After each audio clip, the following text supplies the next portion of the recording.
Okay. Yeah. A very good morning to you, ladies and gentlemen. A story is told of a man who one day went to the courts of law with his chicken in the arms. When asked about why he had brought it, and he said, it belongs to me. My neighbor stole it, and I came here for justice. And when the magistrate at the time interviewed the two, he wondered, one, because both of them were all asking for the chicken to be given to each of them. So the judge and the magistrate simply said, fine, let us put the chicken down and see who it's going to run to. And that will be the owner of the chicken. So what happened was the chicken, when left to be on its own, ran to the individual who came to it. And that was a sign that the chicken knew its owner.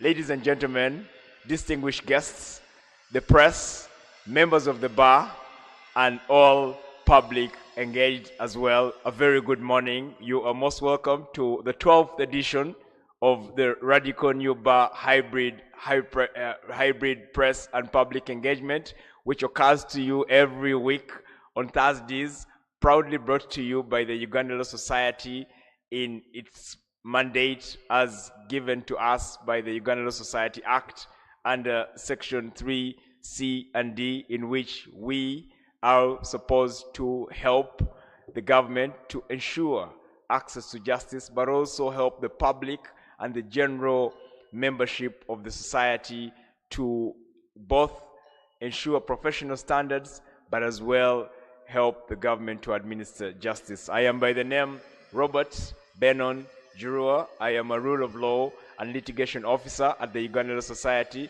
It is my distinguished honor to come to you today to wish you a very good day and also wishing you the best of deliberations. Today, we are welcoming you to discuss matters that are concerning money and access to legal justice by way of technology, that is the AI legal tech. We are going to begin the program with the national anthems, both for Uganda and East Africa, and thereafter we shall have an opening prayer from within the house, and thereafter we shall hear from the CEO in her remarks welcoming us to today's session, and thereafter we shall first and foremost delve into the first topic, which is, as we shall hear from the CEO, especially regarding the financial year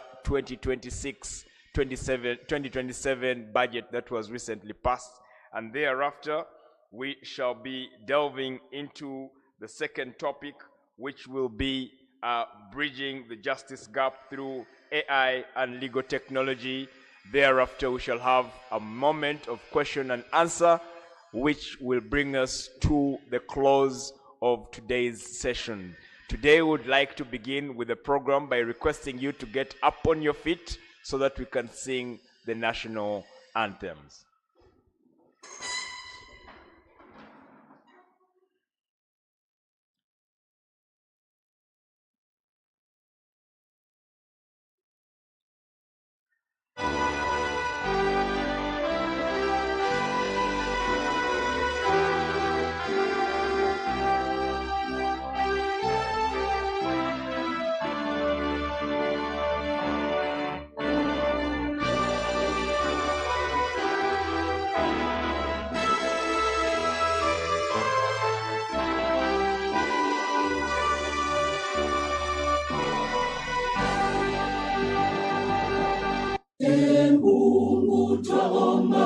tuilinde Jumuiya Afrika Mashariki, tuwezeshe kuishi kwa amani, tutimize na malengo yetu.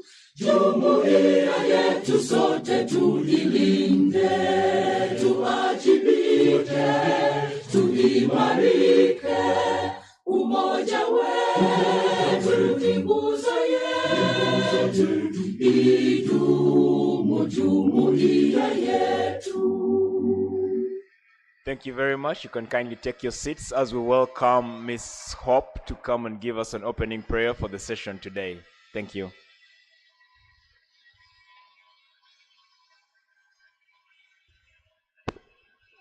Thank you all. May you humble yourselves for a word of prayer. Let's pray. Kind and precious, loving Father in heaven, we want to thank you for the gift of life you've given unto us, O God, Father. We want to thank you for the gift of health you've given unto us. As we are going to listen on to Rnblive, O God, we want to pray so that you may come and be with us. Give us thy knowledge, bless us and protect us. In Jesus' name I've prayed. Thank you so much for that warm prayer. We believe the Lord is in this presence like it has always been, and we pray that we shall be blessed with knowledge, wisdom, and understanding to learn one or two things courtesy of this hybrid live session. We would like to welcome our Rule of Law Research Officer, Ms. Gwenny Patience, who is going to render unto us the remarks from the Chief Executive Officer. Thank you.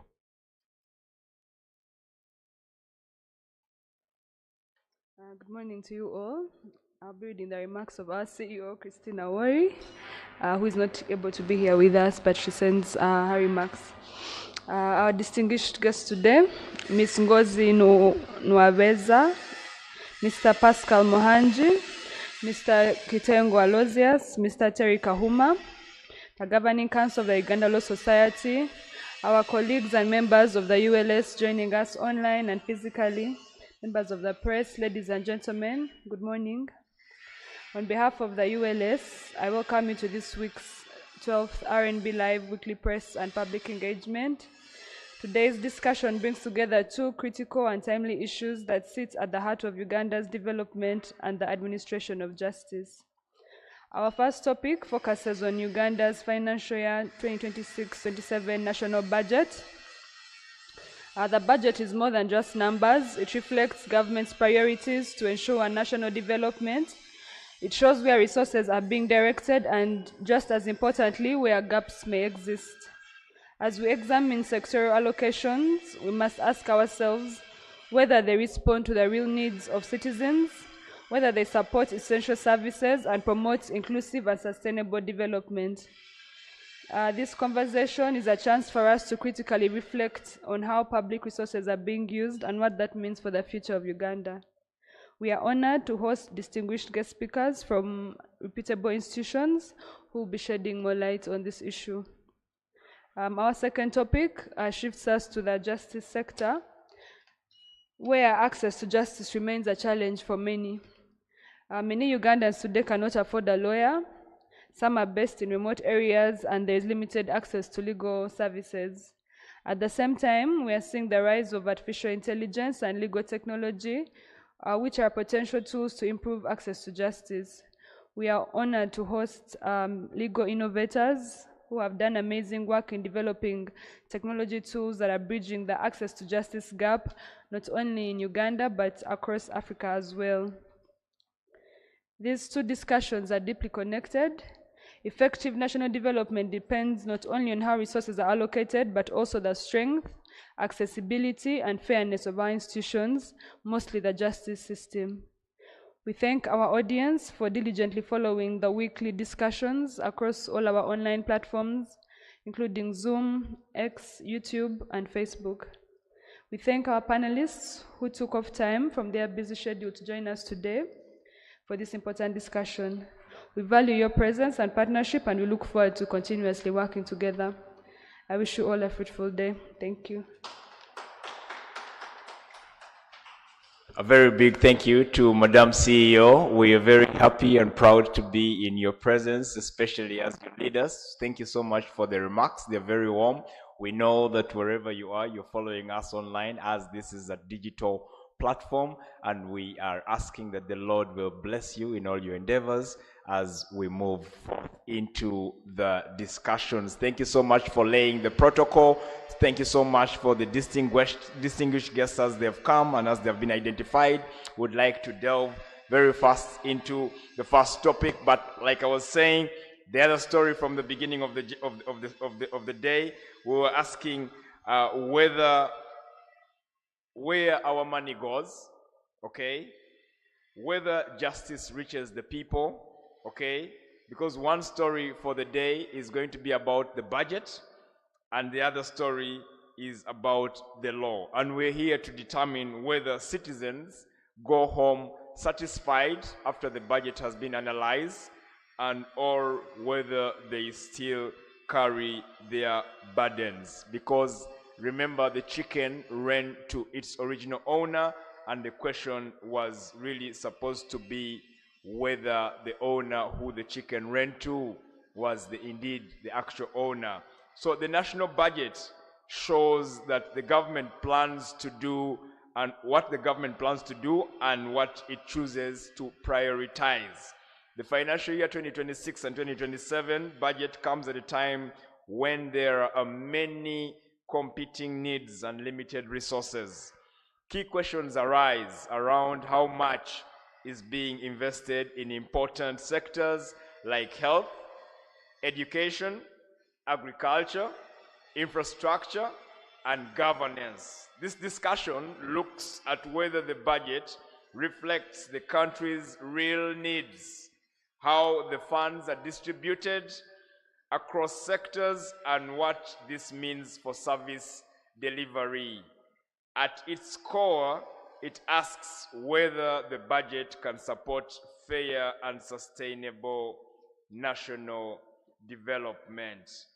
Now, to help us unpack this very critical question and topic, we are joined very critically by individuals that are trained and have mastered how to analyze this budget. So you can be sure that what we have today is very deliberate in as far as the full understanding of what the budget holds for us.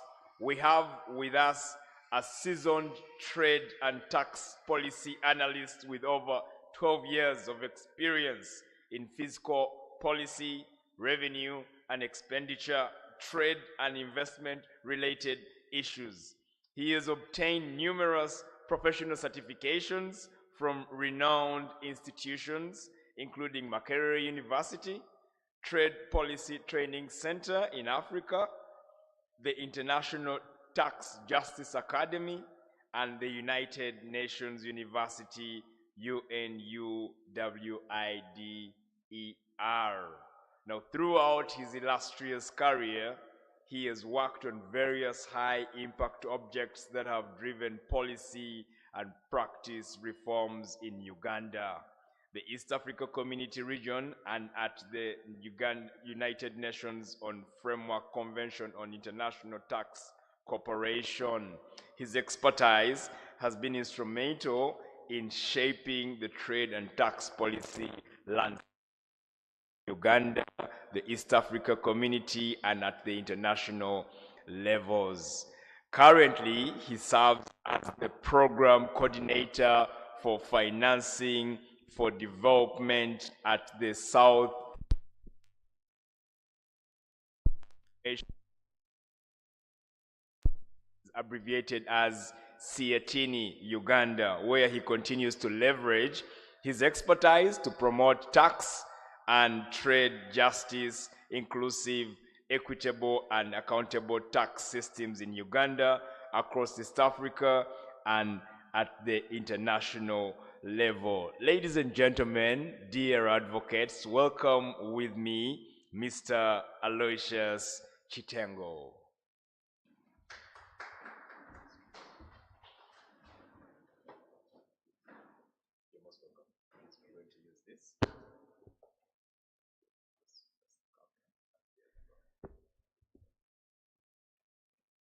Uh, Good morning. Happy to be invited to the topic of the day here at the Uganda Law Society. I'm Aloysius Chitengo.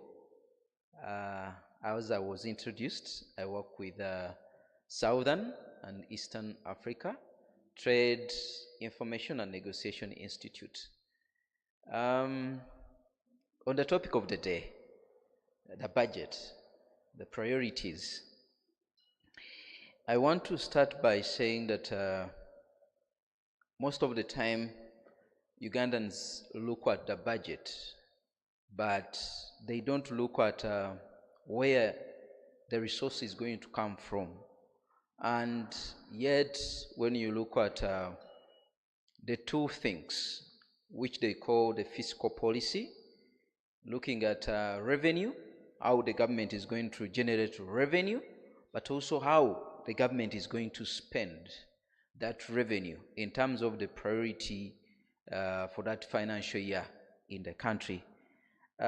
This year, the government of Uganda is looking at generating is looking at a budget of 84.3 trillion, and they are looking at different ways of how to generate this revenue.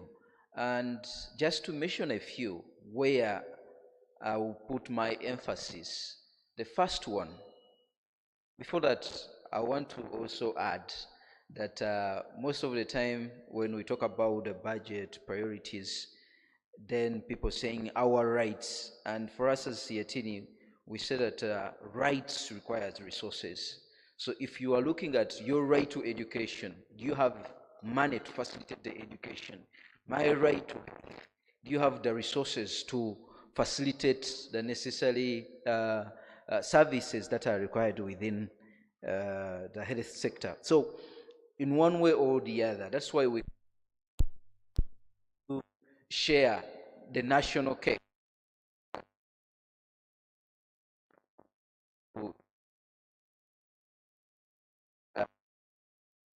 And in this, government is looking at generating domestically around 44.18 trillion. That is including taxes, but also they are looking at domestic borrowing, which is going to be around 11.97 trillion. And they are also looking at local revenue mobilization. Currently, the government of Uganda has added local revenue to the list of resources that are informing the Uganda's tax to GDP ratio, because as we are now, we are standing at 14%, which is lower compared to what we projected to be in this current 2020, in this current financial year, if you look at the domestic revenue mobilization strategy, but also even what we projected as members of the East African community. The DRMS looks at 16 to 18 tax to GDP ratio, but also when you go to the East African Community Monetary Union, we are looking at a 25% tax to GDP ratio as something which we have to have for us to meet the objectives of development for our country. But in all aspects, it is critical for us to look at the domestic revenue mobilization, that is the tax, and Uganda currently, when you look at, even when you reflect what happened when the parliamentarians were passing the tax measures, Uganda as a country, we are looking at indirect tax as a source of revenue. And when you talk about indirect taxes, they are contributing around 34 to 35. The direct tax is contributing around 30 to 35, while indirect taxes are contributing around 60 plus. That means the burden of paying taxes by Ugandans is covered by the consumers who are consuming all vertible supplies, but also excisable goods and those goods that attract import duties. So you find that even when they were looking at 2026-2027 financial year, still the indirect taxes have taken the highest stake in terms of generating our revenue. For instance, when you look at what was passed under the excise duty, you are going to see that the government has increased the fuel 200 shillings per litre, sugar 200 shillings, cooking oil and cooking fats 200 shillings, and even when you go to the external trade, we were charging 15%. Now for old clothings, we are going to be charging, the government is going to charge 30%. And all that is an indirect tax, meaning that Ugandans are going to pay while you are consuming as a final consumer. And that has made the tax burden to be heavier to the Ugandans, who are the final consumers. When it comes to debt, we have seen that currently the real estimate of Uganda's public debt stock is around 126 plus trillion. And we have surpassed what we agreed upon. Recently, I was engaging someone that we have surpassed what we agreed upon under the Charter of Fiscal Responsibility, which indicates that at least Uganda should not go beyond 50%. But when you look at our debt to GDP ratio, we have gone beyond 50%. We are around 52 to 53%. That means that we have surpassed our debt and we are almost deviating. I was talking to a politician, and he told me that the IMF has indicated in the debt sustainability report that we are not bad off. And actually, I was tickled to think about the challenge we have as a country in terms of complying with our legal and regulatory frameworks, in terms of the fiscal regime of Uganda. Because when I was speaking to some of my colleagues, I was just giving an example. You can be, I'm sorry to use this example. In our family, when we go back home, our father was telling our sisters that you should not put on mini skirts. So you should put something which is under the almost down to the knees. So if you are supposed to put on a skirt which is down beyond the knees, and that is what is governing you, but when you move out or when you compare yourself and you put on something which is above the knees, I'm using the Charter of Fiscal Responsibility, which sets the bar that it should be 50%. But for you, you have gone beyond 50%, but you are saying, I'm okay. Domestically, I'm okay. And even the outsider, I was using that if the chairman of the village comes and says, you okay, you are not naked, you are not bad off, and yet you have the rules domestically, which is supposed to shape you and follow, it means that you no longer respect your rules as a measure for you to be able to comply with the set objective. So our debt to GDP ratio has gone up and higher. And as it is, as I indicated, from the Charter of Fiscal Responsibility, which is yet to be revised, because now we are going to have a new president or a new year of our leadership, but also even when you relate it to the East African Community Monetary Union, which sets it at 50%, still we have surpassed.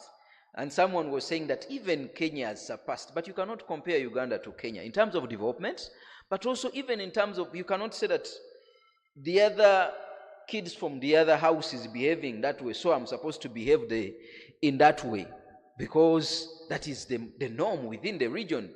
But yet you have domestic rules and regulations that are supposed to govern you.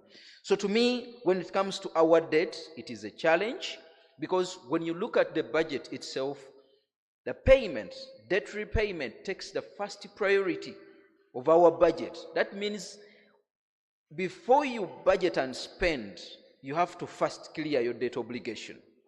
And if it is higher, in one way or the other, it means that you have to forego a number of services for you to meet your debt obligations. The debt is not bad because we don't have enough liquidity, but the challenge then comes when we have debts where we are paying commitment fees, the debts which we have acquired, but we have not put it into good use, and it is there in our consolidated fund, not used for the purpose, because you have not secured, you have not done the fiscal feasibility studies, you have not secured the right of way, among others. Why should you go and borrow when you are not ready? So for us, we are saying that we should ensure that we borrow for already projects than just keeping money there, because at the end of the day, it is a cost we are paying as Uganda.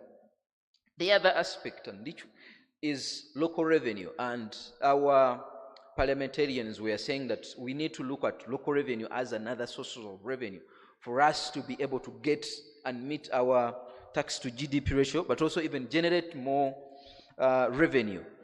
When you look at it, currently it is projected around 339 billion, meaning that the 339 billion, the previous year, when the Local Government Finance Commission was looking at the potential, they were looking at generating $1 trillion by 2026, but we have not reached there. And the government is saying that we are going to support local government. But how? Have you supported them in terms of putting systems there? Have you supported them in terms of training the tax administrators down there? Have you supported them to identify new sources of revenue? Or you are just taking away what they are supposed to receive? I'm just going to use this example. In terms of gold, our rich gold areas, gold is exempted from royalties, from paying royalties. And yet we are saying that Uganda is exporting a lot of gold. Yes, we know some is coming outside Uganda, but if we can tap into what we are mining from Uganda and we are paying royalties there, then we can be in position to generate adequate revenue. But also even making sure that the companies that are doing business there do pay as you earn, pay local service tax, among others.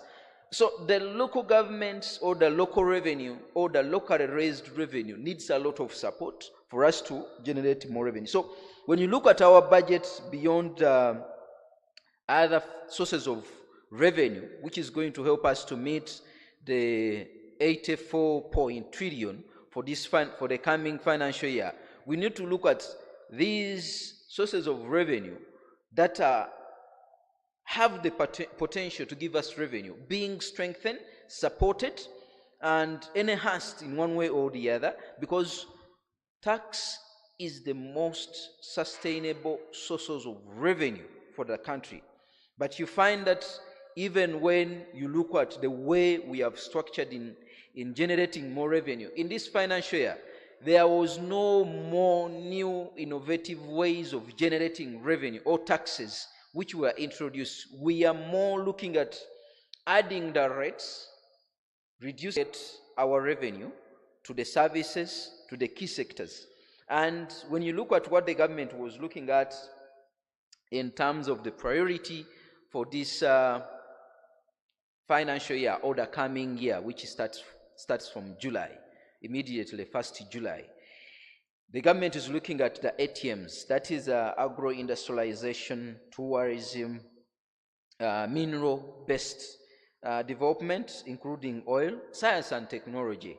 And those are the key priorities that the government is going to look at in terms of providing the services to Uganda. There are other enablers that are going to be supporting, but in terms of the first key priorities, the government is looking at those ones. And for agriculture in particular, according to what the Parliamentary Committee on Finance presented, they estimated or they allocated 2.264 trillion to the agricultural industrialization. And some of the key priorities within the agro-industrialization is agricultural research, provision of agricultural inputs.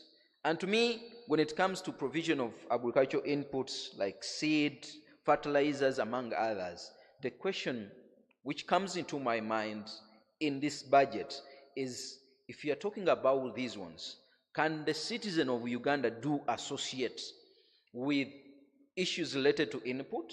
Because the challenge we have in Uganda is that we are more dependent on subsistence farming. We have not organized our agriculture sector to be able to say that we have a cooperative down there, we have maybe a circle down there which is working on a particular agricultural commodity. Let me just give you an example. Maybe maize. What do that cooperative needs in terms of seed, in terms of fertilizer, in terms of research, in terms of irrigation? Because when you look at the budget, it's talking about irrigation. But for who? How many Ugandans, how many citizens of Ugandans can access facilities from government in terms of irrigation? Or maybe those ones who are well off are those ones who are going to benefit even in the scheme. Because if you're saying irrigation when someone even cannot purchase the irrigation system, how will that person who is on the subsistence farming is going to use the irrigation system? So to me, apart from having those blocked opportunities which are good for agro-industrialization, we have to make sure that the priorities and those key priorities within our priorities do meet the needs of the citizens of Uganda, in the way that we need to organize our farmers, we need to organize our agriculture sector. In terms of post-harvest handling or value addition, you can see what's happening in Ruel down there when it comes to pineapples, but also even other agricultural produce like coffee, like especially especially maize. You find that because of the challenge of the failure to organize the agricultural sector, the failure to have cooperatives for agriculture, the failure to have centers of excellence within the value chain in the agricultural sector, even when government puts money in the agricultural sector, you cannot feel it. Maybe the organized one benefits, and that makes it challenging for the government of Uganda to make the citizens of Uganda to feel that the budget is for them. Because recently we are part of the National Budget Month Transparency Initiative, which is coordinated by the Minister of Finance. But the question was, why is it that Ugandans they are not excited when it comes to reading the budget? And the issue, there are several issues, but to me, I look at how often, yes, at the end of the day, government says that our budget starts from the village, the parish, the sub-county, the district, and then to the ministries. But if you go down there to ask people, were you able to participate in the budget priority setting during the budget conference? I'm going to tell you, they are going to say that even when we set our priorities, they are not put into consideration. So you find that we have a challenge in one way or the other to make sure that the citizens of Uganda do appreciate that the budget is theirs and they can benefit. So to me, when it comes to the priorities that were set under the key priorities, for instance, agro-industrialization, how have we structured, how have we engaged the people to feel that they are part of that process? When it comes to value addition, to me, I need to see that this one, government puts it or puts reasonable amount of money. And I want to combine value addition with market access. Most of the time, Uganda has signed several trade agreements, and especially even when you look at the East African community. But you find that there is an opportunity of market access, but when it comes to the market entry, the rules and regulations of the game don't favor Ugandans. And some of these ones are in-house because we have not effectively funded the Uganda Bureau of Standards to be able to standardize the agricultural commodities which we are selling across the EAC, but also even outside. So you find that even we have a challenges of sanitary and sanitary measures, and we have not done enough to make sure that we prepare our Ugandans, our farmers, our traders who are doing agriculture or who are in the agricultural value chain to meet the required standards for us to be able to access and enter the market, regardless of the trade-related challenges or the non-tariff barriers. But I think when it comes to the budget, we need to go to the real thing, because most of the time you find that, yes, there is work done, but there are areas where we are just addressing the problems, not the root causes. And that one also takes me to the aspect of market, where I had to put the issue of the trade attaches. Last year, government was able to put some money for the trade attaches. These are the people who are acting on behalf of the government in terms of selling out what your country is doing best.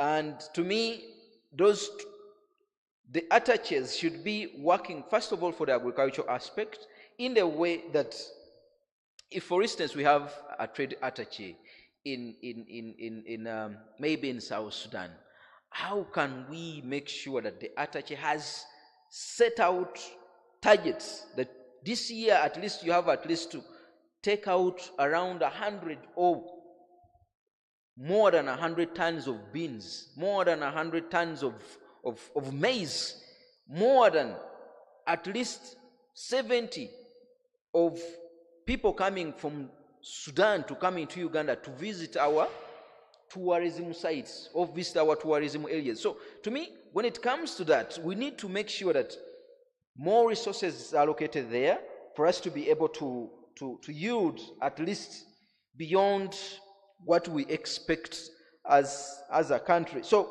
resources, if someone looks at 2.2 plus trillion being allocated to the agriculture sector or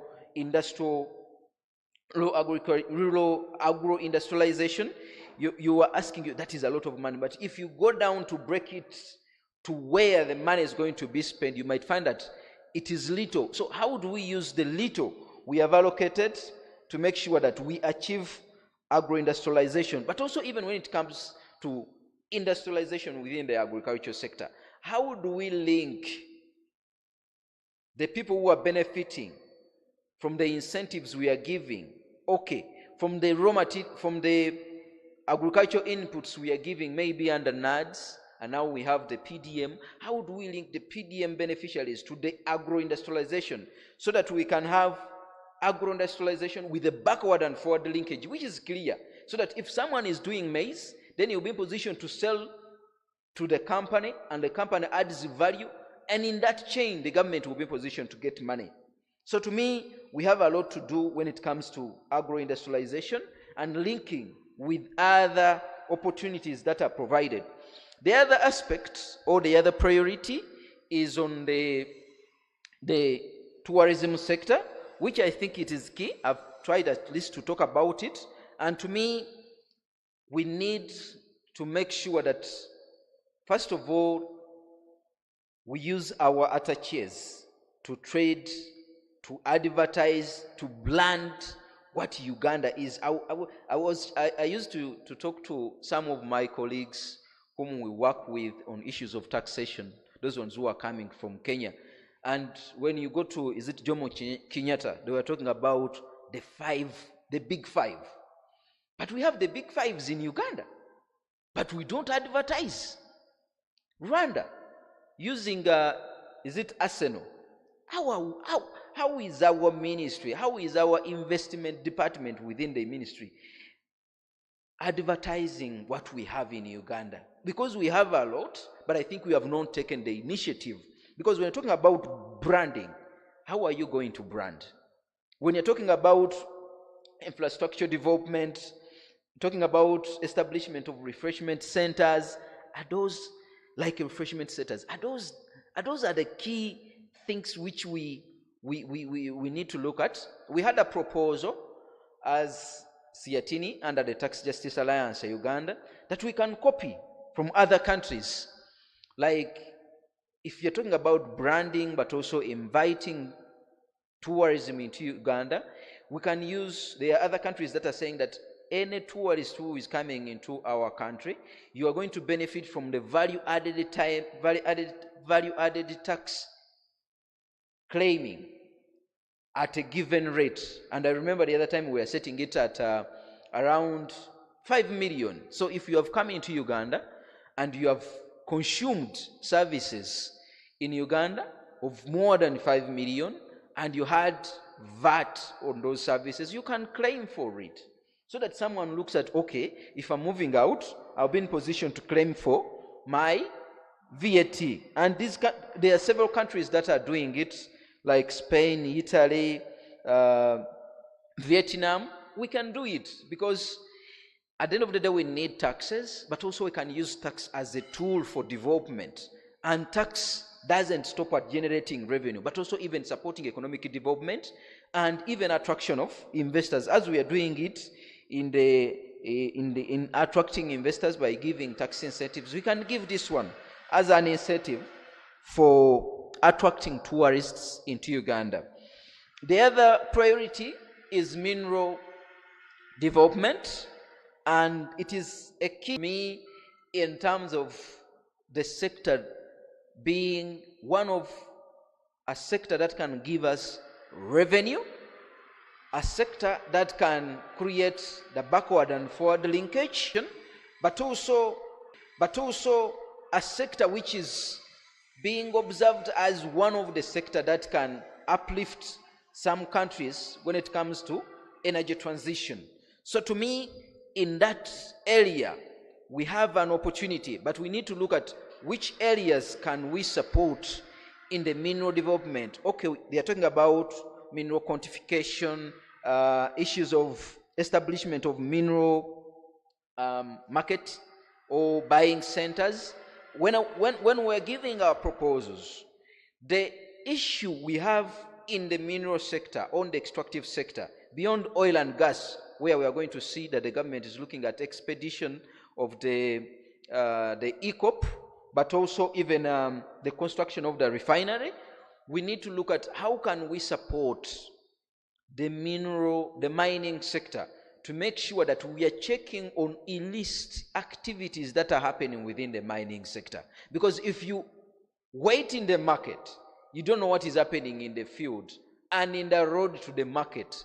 Because if the market is the only entry which you are looking at to track and get people to pay taxes, that means that if I have a good buyer, if I have someone who can support me after extracting my gold, because the challenge we have that people who are extracting gold, the artisanal miners, they are still using mercury to purify or to add value on that gold nuggets. So we need to make sure that we support them from that level to the market for us to be able to generate revenue. The other one, as I'm finalizing, is science and technology. And I love two aspects which the government was able to highlight. One is to create what they said as establishing high-tech centers. We have been requesting and engaging government. So, okay, can we establish a Silicon Valley? And a Silicon Valley, which now Kenya has done, Nigeria has, South Africa, and Rwanda is taking a lead also as Nigeria. Can we do that? Because we have our brothers and sisters who move out of the university, but they don't have access to laptops. They don't have access to desktops. Can we give them the opportunity that you move into the Silicon Valley or the hub center and you have access to computer, so that you can be one of those ones who can help Uganda to have the startups in terms of tech, the fintech. So to me, if it is put into consideration, then we'll be in position to benefit, because now the world is going digital. And if we can use this opportunity to support that sector and make sure that we build hubs, technical hubs or fintech hubs within Uganda, we'll be in position to benefit from it. But also the aspect of intellectual property, I liked it, and I think it is key for us Uganda now, to make sure that even beyond the creative industry, even when it comes to vaccines, we need to protect the intellectual properties of the innovators, for us to be able to benefit and them benefit and becoming more innovative, because you are expecting something at the end of the day. Thank you very much.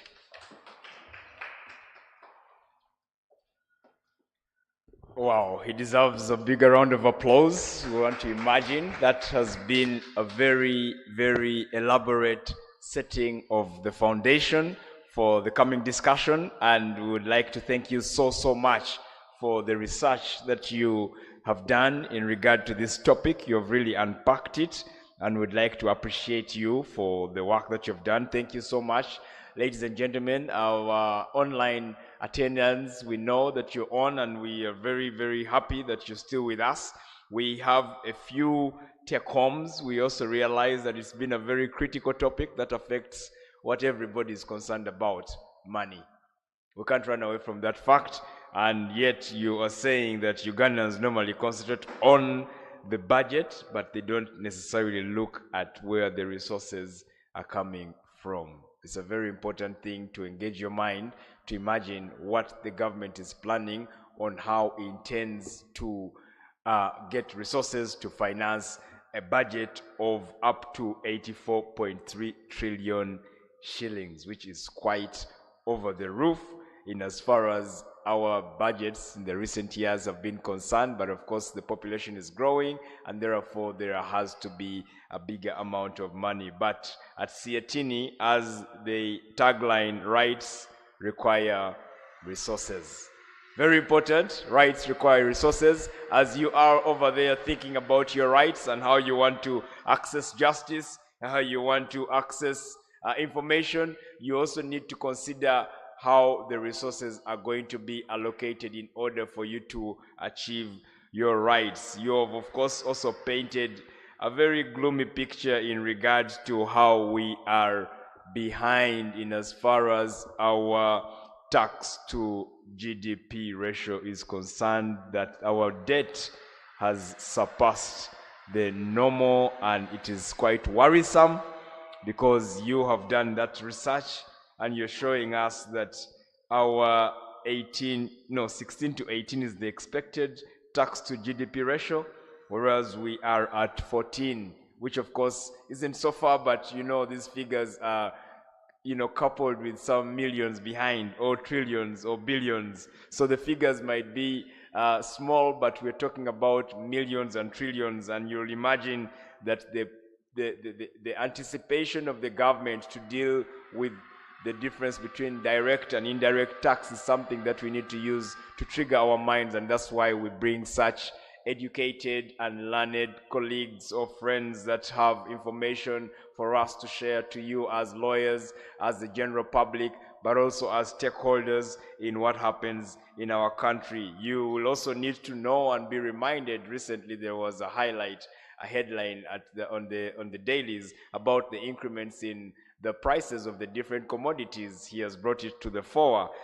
Fuel, 200 shillings, sounds very little, but it bites in your pocket when you used to move from Wandegea to Molago at 200 shillings, and the next time it's 400 shillings. That is supposed to mean something to you. If the sugar rate has gone up by 200 shillings, you know that will be very difficult for a mother deep down in Chisoro to be told that 1,700 has changed to 1,900, and that will either force her to take half a kilo and of course it will be detrimental to her programs. But also cooking oil. Imagine those are critical products that are used at home. Very, very, very important for you to know how the government is planning for you and how you can access the opportunities. He has been able to also identify the government's priorities in what he termed as ATM, but really for us to appreciate is agro-industrialization, tourism, minerals, science and technology. And that for us, ladies and gentlemen, is for you to, reprioritize your planning in as far as knowing where the government is putting a lot of its emphasis. But also, we need to be very, very critical of the fact that the vibe is no longer on when it comes to reading the budget by the government. That is very, very indicting when our public is not excited about the budget reading or maybe the State of Nation address. We need to ask ourselves, where are we going wrong? Because this is our nation. We are supposed to be feeding from the nation, but also feeding the nation with our energies and our expertise and our efforts, so that when taxes are being levied against the people should be able to see and feel the vibe of where the taxes are going, which of course leaves so many things to be asked.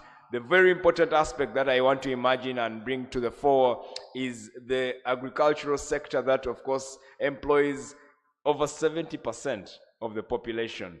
But Mr. Chitengo is asking very practical questions of how is this intervention being recognized? Where is the government practically putting interventions that the local person deep down in Kabale or Mbale, Bulambuli, where is that person trying to pick the reality of what the government is doing? Is it irrigation? Can the person afford to buy or set up an irrigation plant over his garden or her garden? But of course, so much to be asked, so much answers expected, and that is the purpose that the Uganda Law Society through the Radical New Bar Governing Council brings forth unto us these very topical issues. And of course, it is our role to bring it to you for us so that we can easily discuss and talk. Very importantly was the tourism sector, which very many of us are easily getting into. I just needed to bring the members listening into the know. We, of course, recently, I think towards the end of last year, hosted the launch of the Commonwealth Law Conference 2029 bid. For you to know, Mr. Chitengo, we are trying our best. As you mentioned, the Rwandan government is, pushing through Arsenal, for example. Kenya is doing something. We're trying our best. We know there's always going to be one or two gaps, but we need to also give credence to the government. We, with the Uganda Law Society in conjunction with the Commonwealth Department at the Uganda Tourism Board, recently launched a bid to host the 2029 Commonwealth Law Conference, which is aimed at showcasing Uganda's legal landscape. That is for something for us to take home, but we're asking, is it sufficient?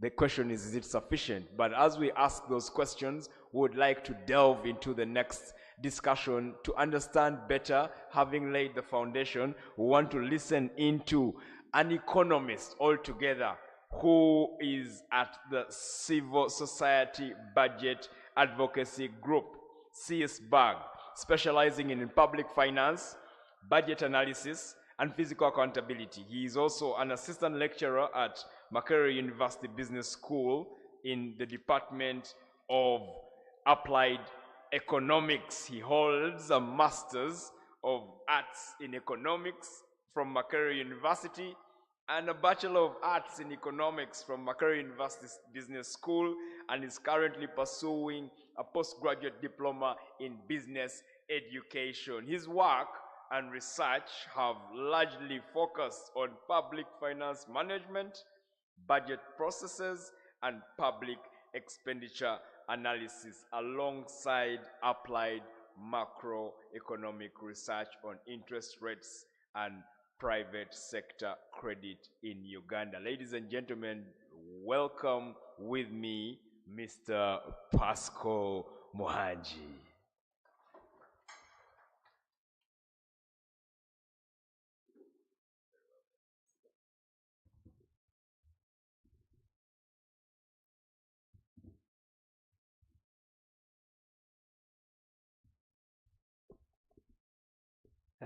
Thank you very much, Mr. Benon. And I've already said it's always very hard to speak when my colleague from Siatin has already spoken on some of the issues. But I'm going to be building on some of the concepts he has already put forward. And with fear of repeating what he said, I'll be jumping some of the things that I had planned to say because he did a very good job on breaking down the priorities.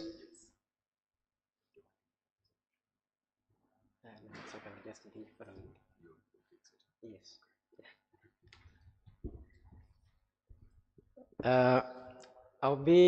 He has done a very good job when it comes to breaking down the priorities of the government for the next financial year. He has also done a very, very good job in showing us the revenue projections for Uganda.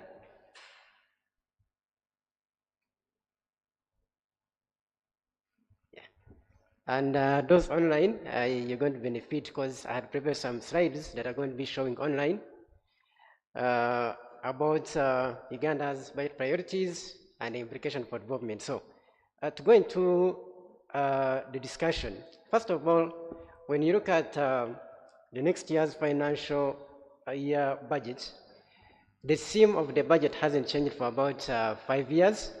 And the theme of the budget is full monetization of Uganda's economy through, and I want you to mark these words: commercial agriculture, industrialization, expanding and broadening services, digital transformation, and market access.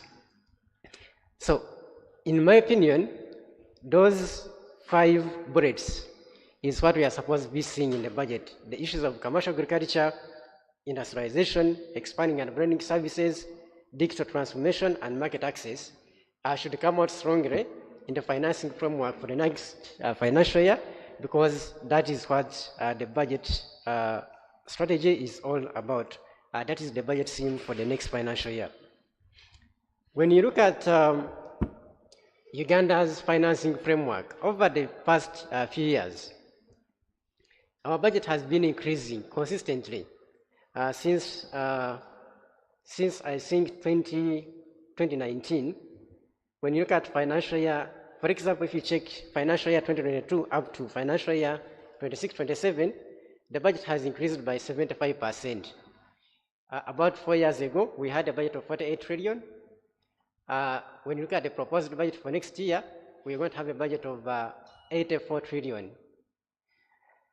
And still that budget is going to increase because you remember this year, we had a budget of 72 trillion.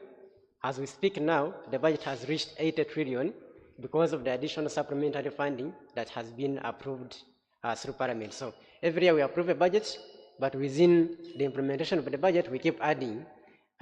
So far we have added 8 trillion on this current budget. We have moved from 72, we are now at 80. So this budget we are approving of 84 trillion. By the time we finish the financial year, I can assure you it is going to be around 90 trillion.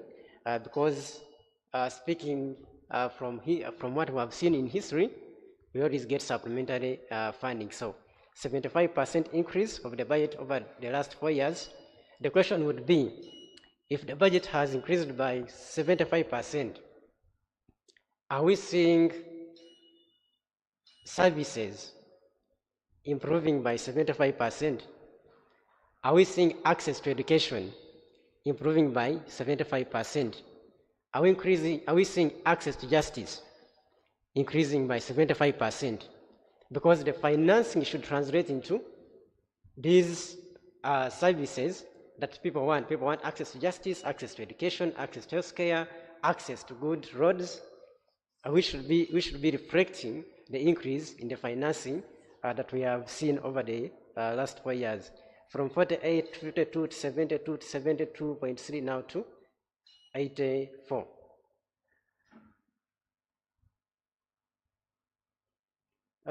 When you look at the revenue analysis, this is the area we need to look at. When you look at how much revenue we have been collecting, the budget has increased by 75% over the last 4 years. But what does the revenue say? And this is going to speak to why we are saying that we are underperforming when it comes to revenue GDP ratio. Our revenue over the last 3 years has only grown by 35%. Budget is growing by 75%. The revenue we are collecting internally has only grown by 35%. There is a difference of about 40%. Where does it come from? Ideally, if you're to grow the budget, you should be growing your revenue. But we are seeing a mismatch. The budget is growing at a faster rate than revenue. We are spending more money than we are able to collect. That's what it means. Because over the last 3 years, we have collected 32, 37.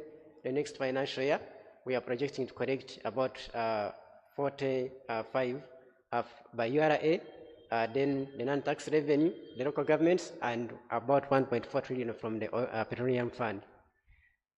So that is an area we need to look at, and that speaks to Mr. Rozier's fear of why we are underperforming when it comes to revenue generation. Because if you keep expanding budgets without a corresponding increase in the revenue, then it is going to put pressures for you to borrow, and you know the dangers that come with borrowing and public debt. The resource envelope, this 45 million we are talking about, where will it come from? Mr. Roger has talked about some of them, but I want to highlight like two. We have the petroleum fund.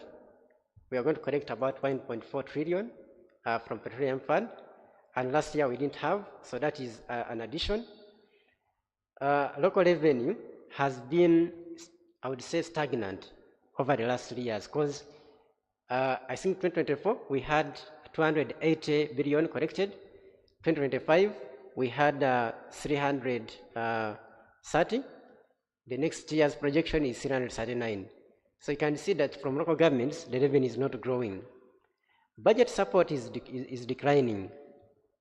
Now, budget support, this is money we get from external funding that comes directly into the consolidated fund to support the budget.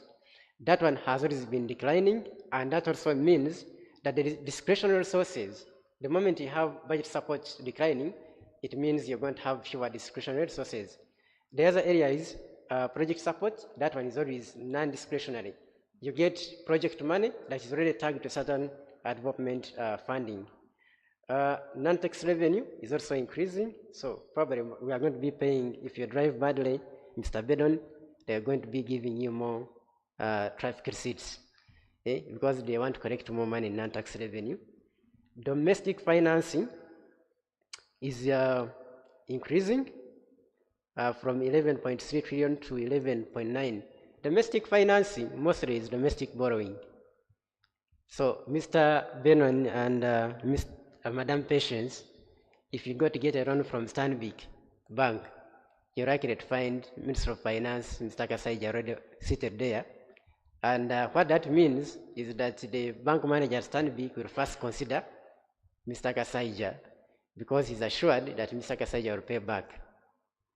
When the money has reduced, because most of it has been taken by finance, whatever will remain will be given to you at a higher interest. So that is the implication of domestic financing when you borrow more domestically.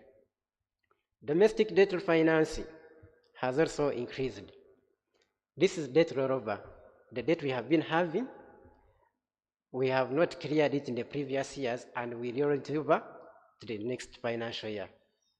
Is also increasing. The URA tax revenue is also increasing from 33 to 39.9 trillion. Again, most likely URA will be more aggressive because they want tax, collect more taxes, which is okay as long as the tax is within the law. So what is composed of the budget? We are saying we have an 84 trillion budget. What is its composition? 47% of that budget is going to be driven by domestic sources. Money will come from internal, either through taxes, non-tax revenue, or domestic borrowing. 31% of the budget will be borrowing or financing. Debt financing alone is going to take 17%. And we are seeing external financing declining. So those numbers mean a lot. They are just more than numbers, because if you have debt financing taking 17%, and you have 31% of the budget financed through borrowing and financing, 3/3 of your budget are through financing. By the way, this money is not available. Like the money for financing, you don't have it. Like you cannot touch it. You just push forward your debt. You're supposed to pay, you just push it forward. Now, what remains for us to spend? You see, we come and say we have an 84 trillion budget. But what is actually there for us to appropriate? For Parliament to say this should go to education, this should go to healthcare, this should go to roads. What remains for us to spend is actually 39 trillion. 39.295 to be exact, which is 46.56% of the total budget. That is what is discretionary. That is the discretionary resource envelope for the next financial year. So much as we have these big numbers, we come and say 84 trillion. What can be available to Parliament? Say, put this much here, put this much here, put here in roads, put in healthcare, put in education, to appropriate where they have the liberty to appropriate is only 39 trillion.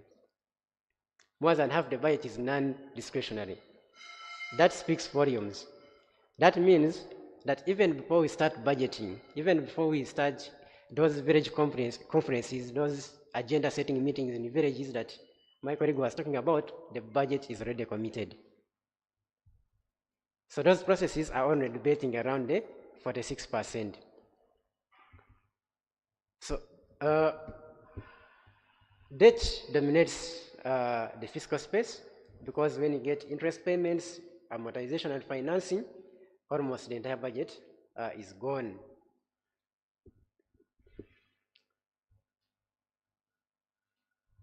We are seeing the budget increasing from 72, which is actually 80, because what we approved was 72, but we added a supplementary budget of 8 trillion, which is 80, now to 84. What is the difference? What is driving that increase are investments in infrastructure, especially for government counterpart funding, for projects like the Kampala-Jinja Expressway. You've always heard of that project.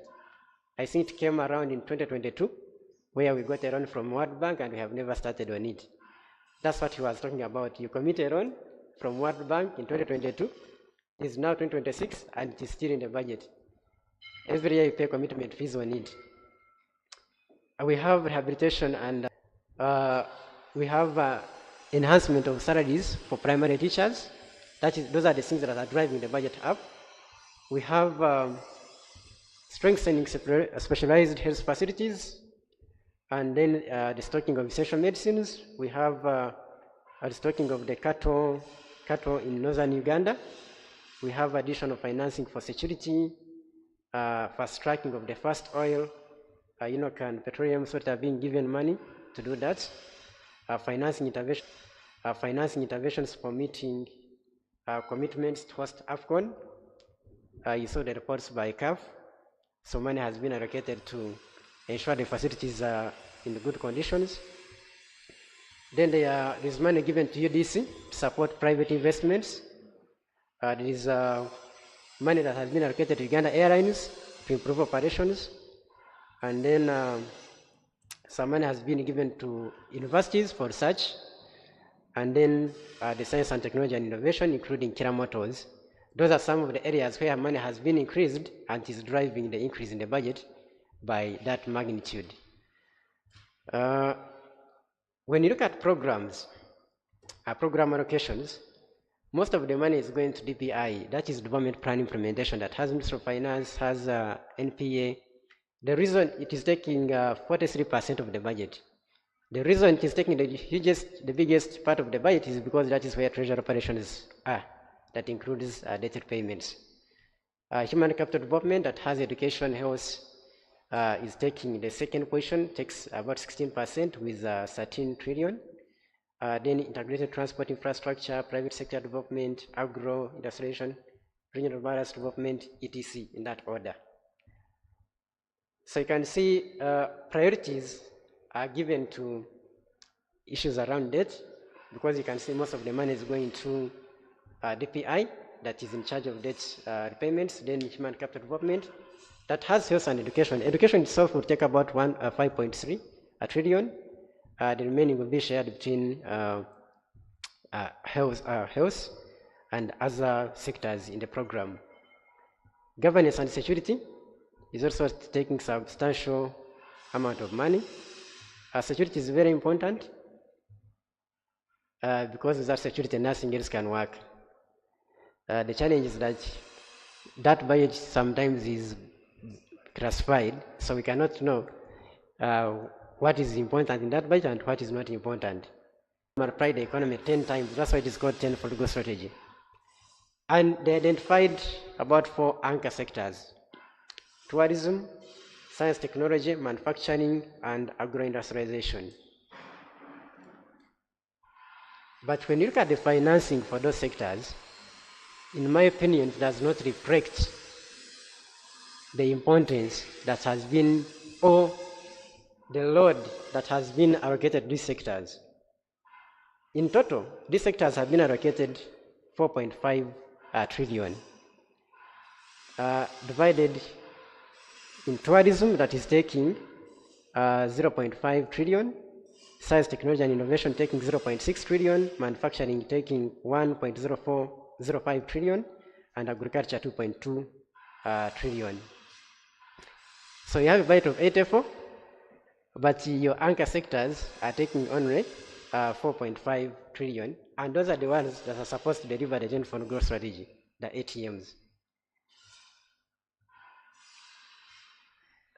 When you look at, he talked about priorities that have been said, but the budget priorities faces challenges that limit, because when you read these budget documents, they are very good.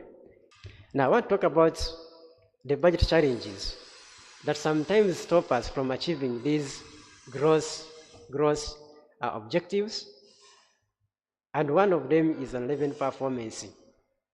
The revenue we collect is insufficient. He talked about it. We are not hitting the targets.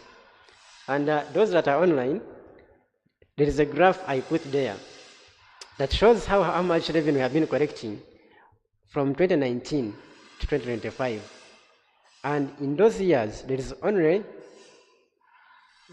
are only 2 years where your RA hit their revenue collection targets. Only 3 years. So if you are not collecting enough revenue, if your RA is not hitting their targets, that is the first challenge that usually affects this financing of the budget. And of course, it goes back to priorities. If you had planned to build 10 dams for agriculture, water for production, and you don't collect enough revenue, we run a cash budget. We only spend what is available. Then that priority won't be worked on. When you look at the revenue structure for Uganda, we have a very narrow tax base. In Uganda, there are people that pay taxes, but they keep paying. They pay multiple taxes. He talked about where the taxes are going to come from. And when you look at the proposed revenue structure, 56% is coming from indirect and trade taxes that are heavily dependent on pay as you earn, which is a consumption tax, and then external trade, which is very vulnerable to the external revenue systems. Like if you have a shock, remember when Ukraine was fighting with Russia, when that war had just started, there were very many trade shocks, and that affected revenue.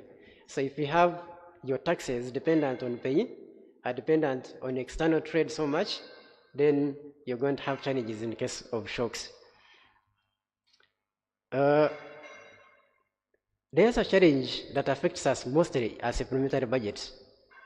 Because if you have an 8 trillion supplementary budget, that means in the first place you never had a budget.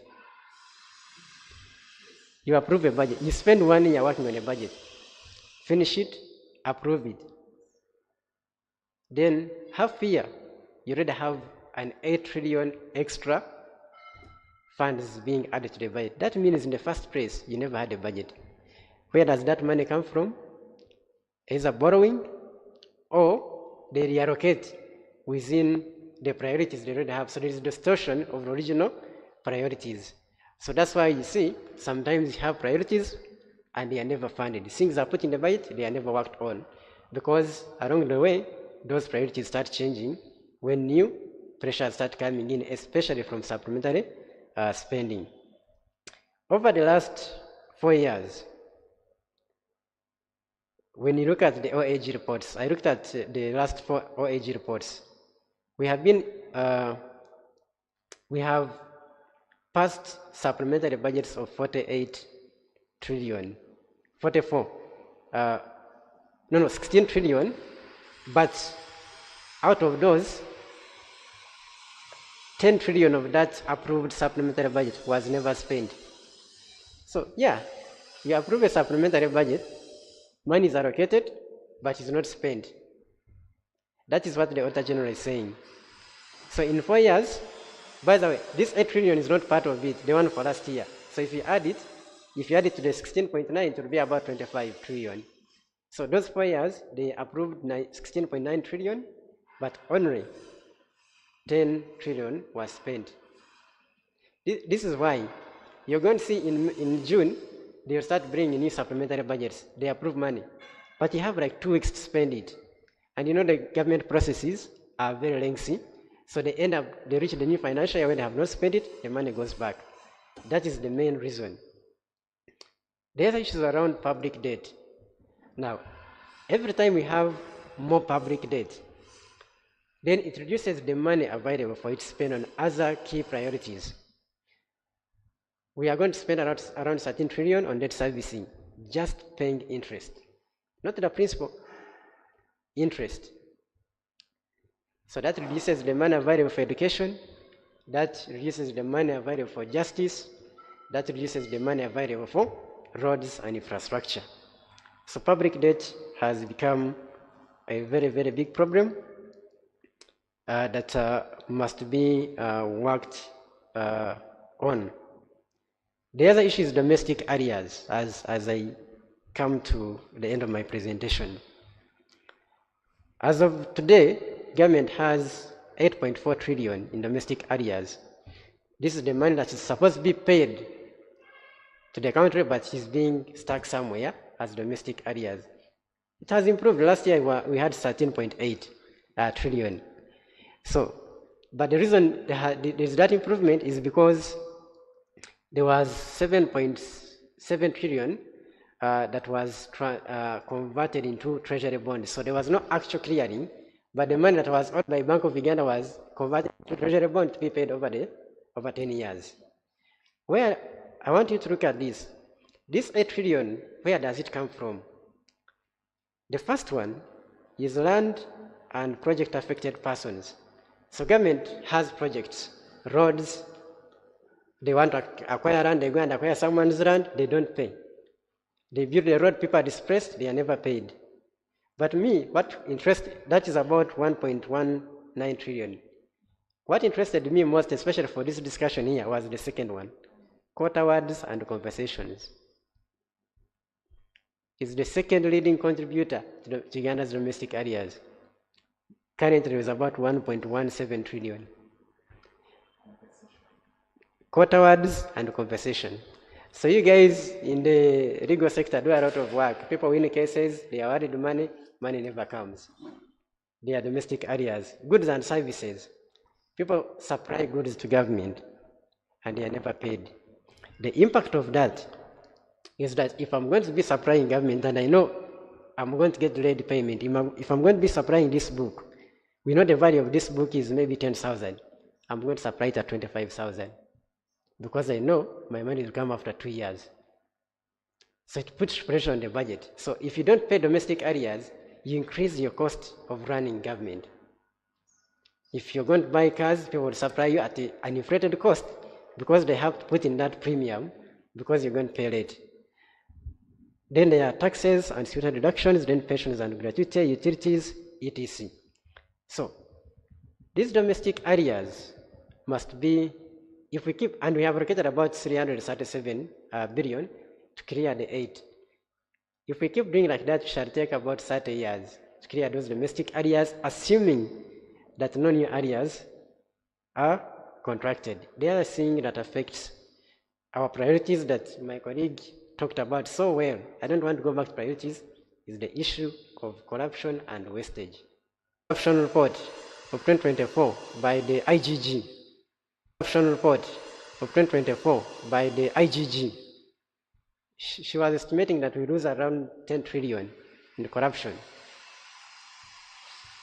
That is the budget for human capital development. It has health, education, and essential services where Ministry of Gender is.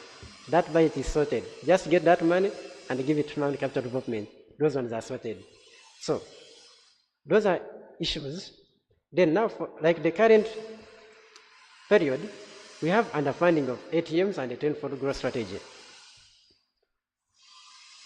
All these programs that have been identified are underfunded. According to NDP4, NDP4 is costed.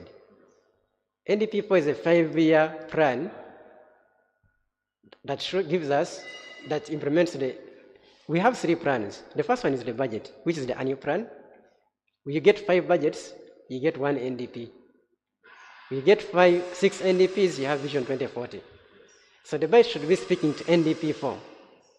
But when you look at the costing for NDP4 and how much has been allocated in the budget, there is a huge mismatch.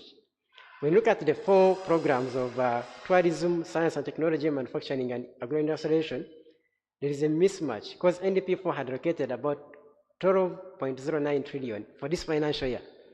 The budget has allocated 4.51. A very big difference of about 7.58 trillion.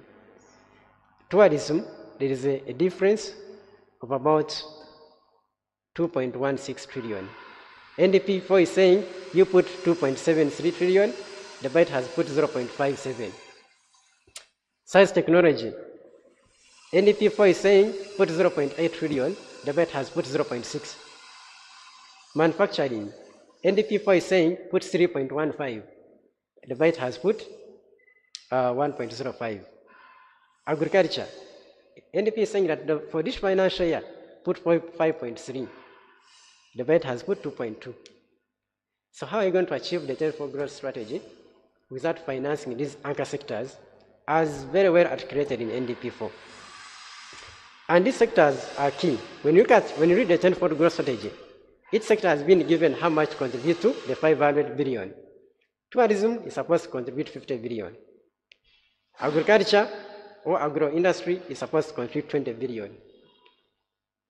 Mining and minerals is supposed to contribute 20. Oil and gas is supposed to bring 5. The entire strategy is 10-fold growth strategy, but now like for tourism, it is 25-fold. For agro-industry, it is 20-fold. It's 5-fold. Mining and minerals is 13-fold. Oil and gas is 5-fold. We should be able to see that in the budget. If it is not there, then you're not going to achieve the desired outcomes. So with those, if we can address those challenges by enforcing strict limits on supplementary spending, ensure that the budget priorities are speaking to the NDP4 and the 10-fold growth strategies priorities, we reduce reliance on debt financing and shift tax policy away from consumption-based taxes towards income and expand the tax base, and then strengthen public investment management to minimize cost outruns in project delays, and inefficiency in project management. We can actually achieve these priorities that my colleague was talking about. Thank you very much.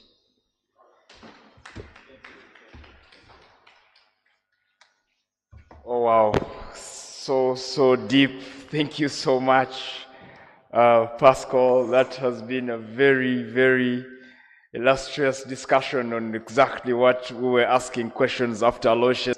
More questions to the answers, and it's quite disturbing. We need to accept it's quite dumbfolding, and you've left with I think more questions than answers. Thank you. The answers are obvious. You've given us answers to the very many questions, restricting the limits, prioritizing NDP4, and expanding the tax base, which is very obvious, but the questions are how. And how can this be done if already we are under the belt in as far as the NDP4 allocations are concerned? You are raising critical figures to our notice, and it's quite high. The hunger of the government seems to be the problem, among so many other things. The hunger of the continued supplementary budgets, which can reach the tune of 8 trillion, which of course already you said already makes it look like there wasn't actually a budget by the time you come back to ask for a supplementary budget of 8 trillion. And you know, we are failing to translate the finance that we're talking about to the services, and the mismatch between the budget and the revenue. These are very critical statements, very deep statements, ladies and gentlemen, fellow lawyers out there and the general public. It is very important for us to be very critical about these issues because they really affect us, and it is very absurd that we might actually not take heed of these things, and yet the beneficiaries are meant to be us, and yet we become victims even in ignorance. You know, from what he's saying, the budget has been increasing over time, and for 37 trillion to 45 trillion without revenue that has been recognized, without revenue that has been looked into. The resource envelope is very much lacking. Petroleum fund, 5.2 trillion. I can see our distinguished guest who came within the time of our presentation is opening his eyes very wide. I can see, and I know it's worrying. Terry. Let's be humble. Please be humble. Be calm. We are talking live figures from the Uganda Law Society, and we want to imagine how local revenue of 339 billion is going to be considered. And you know, the non-tax revenue, he already scared some of us who are privileged to be driving that I'm going to get more receipts. Imagine, and it has been happening one of these days. You know how the police officers can wait for you to supposedly beat an orange light, which for you it wasn't in your mind. You are trying to rush through a green light, green to orange to red, and for you in your analysis you've beat the orange light and the police officer is stopping you. And you know how the English they speak makes you humble yourself. They read for you some acts which you don't have in your hands, and before you know it, you are either given a ticket. Now we're understanding where the tickets are coming from. It's because we are now lost into how to get back that money. But also, the more worrisome aspect is the debt financing, competing with the government to borrow.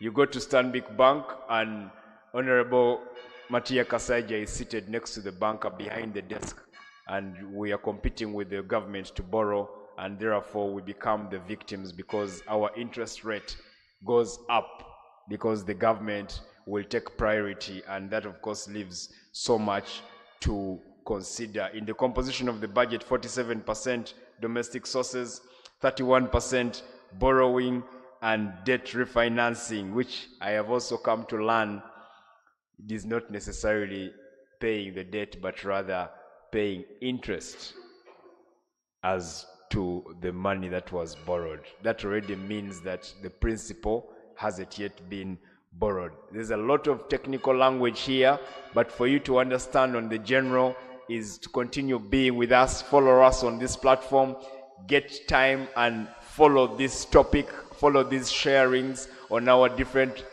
platforms, on X, on Facebook, on Zoom, and on YouTube so that you can take time to reanalyze these issues and consider that whereas the government is doing so much to prepare a budget, we need to know the realities that don't come to us easily away from such platforms and listening to such individuals who help us to understand what the budget really means, because he is also telling us that what there is to spend out of the 84.3 trillion, ladies and gentlemen, is only 39.2 trillion. What the government is not able to spend is more than what the government is planning to budget for. If we get that right, then you will know that whatever has been budgeted for actually does not necessarily have the money, and it is really anticipatory. And that means that half of the budget is non-discretionary. That is very, very hard to take in, and because our debt dominates the physical space. And that means that we need to be very worried. This is a very critical discussion, ladies and gentlemen. I myself, having understood what has been shared by our guest speaker, I'm wondering what the ATM prioritization of what we said earlier on through Mr. Aloysius, agriculture, tourism, mineral, science and technology, whereas it is easily said that they are priorities, the question is whether these priorities are going to be of use to us if we are not able to either receive the money or anticipate how to receive it. Another critical aspect which is affecting very many people who are hungry to operate with the government as far as offering services is concerned is the debt payment for goods and services. I was once a victim of this kind of challenge. We supplied a certain government department, and it took us 3.5 years to get paid. And I didn't know what Mr. Pasco has saying, that you need to up the price so that you plan for that 3.5 years. So me, I went fully as I was thinking I've already made a percentage profit.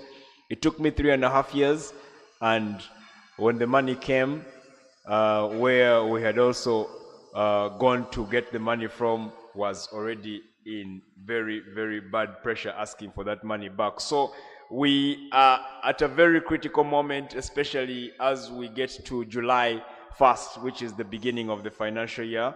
We need to, as citizens, as stakeholders, as lawyers whose practice is also, I think, as well affected, because in one of his remarks towards the closure, he spoke of court errands and services and compensation as one of the aspects where monies are never paid. We all know, and Terry will tell us when he comes here. You might imagine how much money is out there that you have never gotten in execution and in payments from court compensation. And that already informs the lawyers, especially the members listening and all those out there, what happens to the legal practice as far as the anticipation of it being liquid and fluid and lucrative is concerned. Are you in the right profession? Is it a better way to plan your court sessions after spending 2 to 3 years of listening in 2 court hearings, and then you win your case, then you have to wait for another 5 years? And then again, the government is going to tell you that we are going to allocate 0.5% of the 2% expected. When you juxtapose the budget with the NDP4, it's very critical that we analyze and understand these things. So we are very grateful right now for this moment, because at least you've been able to elucidate and teach us and give us a platform where we can do some more research and also reach out to you, because it's hard to find such brains and people of your stature to move all places around. But when you come to such places that the Uganda Law Society, and you attended to or listened to by a host of over 5,000 lawyers, but also the public out there, This is very important. This access to information is part of the Radical New Bar mandate. We really want to thank you for that session. It has been very awesome, very deep, very technical, very expensive, because you've just been speaking dollars, trillions, millions, and yet we are still in shillings. So we want to thank you from the bottom of our hearts through the governing council led by Senior Counsel Isaac K. Semakade, who sends his warm regards to you, and on behalf of the other council, we also need to notify you that the managers of the society at the Secretariat are out for a retreat. Of course, they are headed by the CEO, who earlier on sent her remarks through one of us, but also the council and the rest of the team, the leadership team. Really thank you for lending us this very beautiful time of yours, sharing the details. We are notifying them that this is live. As we have told you, it's a digital space. Majority of our attendees are online, and we have access to this information online after it is done. So those that may not be able to have made it, for example, for one reason or another, there are others that are in court, others are probably doing other things, you can always access this information and sit back in your bedroom, in your living room, get some time, listen in to what the budget has for you as a Ugandan, so that you are not lost in the mix of understanding how your country operates. Thank you so much. Now we are moving to our second topic, which is bridging the justice gap through AI and legal technology. And you know, across the world,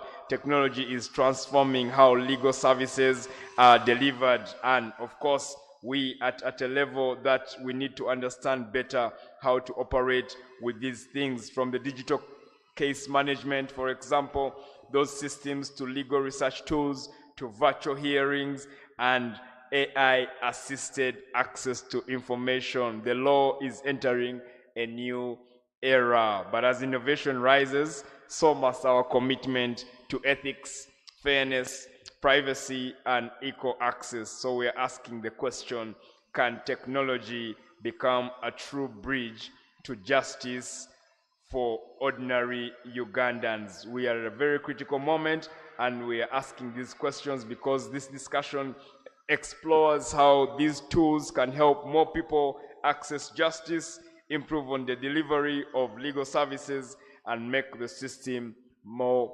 transparent. To help us to unpack this discussion and this topic, we have two very able individuals, and one of them is joining us online. The reason that we're having a digital platform is to make it as seamless as can be, and that we can listen to each other across the world. And we want to ask the IT if we have our guest speaker online ready to speak. Is it possible that we can get to know that?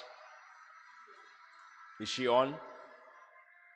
Okay, we are going to be listening to an individual who is fondly known as the mother-in-law of businesses. She is vibrant, forward-thinking, result-oriented, and a legal practitioner who is visionary, and also an entrepreneur and a legal expert dedicated to revolutionizing the business space and the legal industry in Africa through technology-driven solutions. She is currently the CEO or the founder of PocketLaw.io, an innovative all-in-one legal tech infrastructure helping lawyers digitize their practice. She's also the founding member, or rather a founder and managing partner of Pocket Lawyers LP, a leading virtual law firm which offers legal services and advisory to SMEs and startups,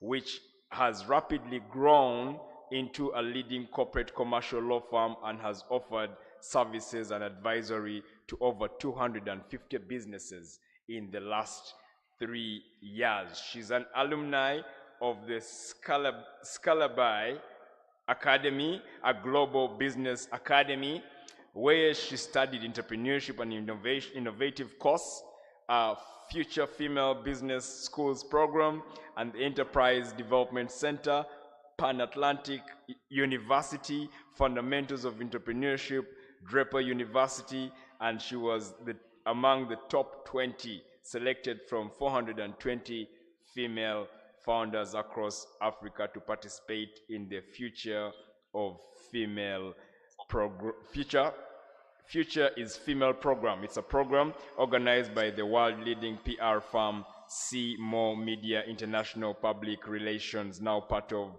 Allison and Partners. With that very deep CV, which she will also talk more about herself, please, ladies and gentlemen, welcome with me Miss Ngozi Mwaweze, ASK, aka Mother-in-Law of Businesses. Advocate, are you available? Yes, I am. Am I audible? Yes, you are loud and clear. We are listening to you very well. Good morning, everyone. It's such a pleasure and a huge honor to be here. Thank you so much for that succinct introduction. Without much ado, I'm just going to delve into the topic of the day. And it's such a timely topic because there's so much buzz around AI and technology and how it's going to change, the world. And there are already so many conversations going on about, what are its applications in legal practice? How is it going to improve legal practice? How is it going to improve access to justice? I can tell you that, technology and AI are not, its application in legal practice is not a question of if, it's a question of when. Let me paint a picture of you of what legal practice should look like by 2030. And by 2030, I mean literally just 4 years from now. The traditional brick and mortar law firms, usually weighed down by towering stacks of papers, massive overhead, and administrative bottlenecks, will become a relic of the past. In its place will stand a highly agile, borderless, and profoundly efficient legal profession. The integration of AI into technology and into law is no longer a futuristic debate. It is now a baseline conversation. By 2030, AI will completely eradicate the manual drudgery that consumes up to 60% of lawyers' billable hours. As it is, as you and I know, I'm sure a lot of us here are lawyers. A lot of the work we do right now, over 60% of it is administrative, trying to find documents here and there. What AI is going to do and the use of technology is going to help us eliminate a lot of the administrative functions that lawyers currently do and replace them with a lot of automation so that lawyers can focus razor sharp on the actual practice of law and delivering value to their clients. But let me be clear, AI will not replace lawyers. It will only replace the inefficiencies. It will liberate the legal profession to reclaim our time and focus. And this is what technology is here to replace. Now, let me also, by extension, say this. AI is not here to take the job of lawyers. AI is only going to take the job of lawyers who do not move with the times. So it is lawyers who embrace the use of AI and technology that will take the jobs of lawyers who do not embrace the use of AI and the use of technology. Because why? As a client, I'd rather, use the services of a lawyer who can get things done very quickly for me. As opposed to getting back to me in a couple of weeks or maybe even days, I'd rather work with a lawyer who can revert to me, in the shortest possible time, right? And of course, with the use of, technology and AI, besides even facilitating the work of lawyers, it is going to also help dismantle the justice gap. The use of AI will drastically lower the cost of delivering legal services, and we can pass on this cost saving to our customers and our clients as more affordable legal practice. This will open the doors of justice to millions and small businesses who are currently priced out of being able to afford legal services, right? Now, the beauty about this is, with technology, the use of technology to be able to offer legal services opens up the borders, like I said earlier. So let me paint a picture for you. You are a lawyer in Uganda. You will be shocked that you'll be able to get, business clients from around the world who probably want to open up a business in business transactions they want to do in Uganda, do something with Uganda, or they just need advice on something they want to, do in Uganda. So you would have people, not just even from within the African continent, but even outside of the African continent. And this is the power of technology. Imagine somebody in rural Uganda who is ordinarily, cut out of, being able to access legal services and legal services. Imagine the person being able to just be able to find a lawyer who can help them with whatever it is they need, irrespective of where they are, and irrespective of the ability to be, maybe in Uganda or anything, just to be able to, at the tap of your phone, just right there on your phone, or, be able to access, a lawyer to help you with whatever it is you need. This is the borderlessness across services, across, jurisdictions, even across, at this point, there will be no distinction between, lawyers who are practicing in the rural areas and those who are practicing in urban areas, and even clients in areas, all of that. Everything is the we see with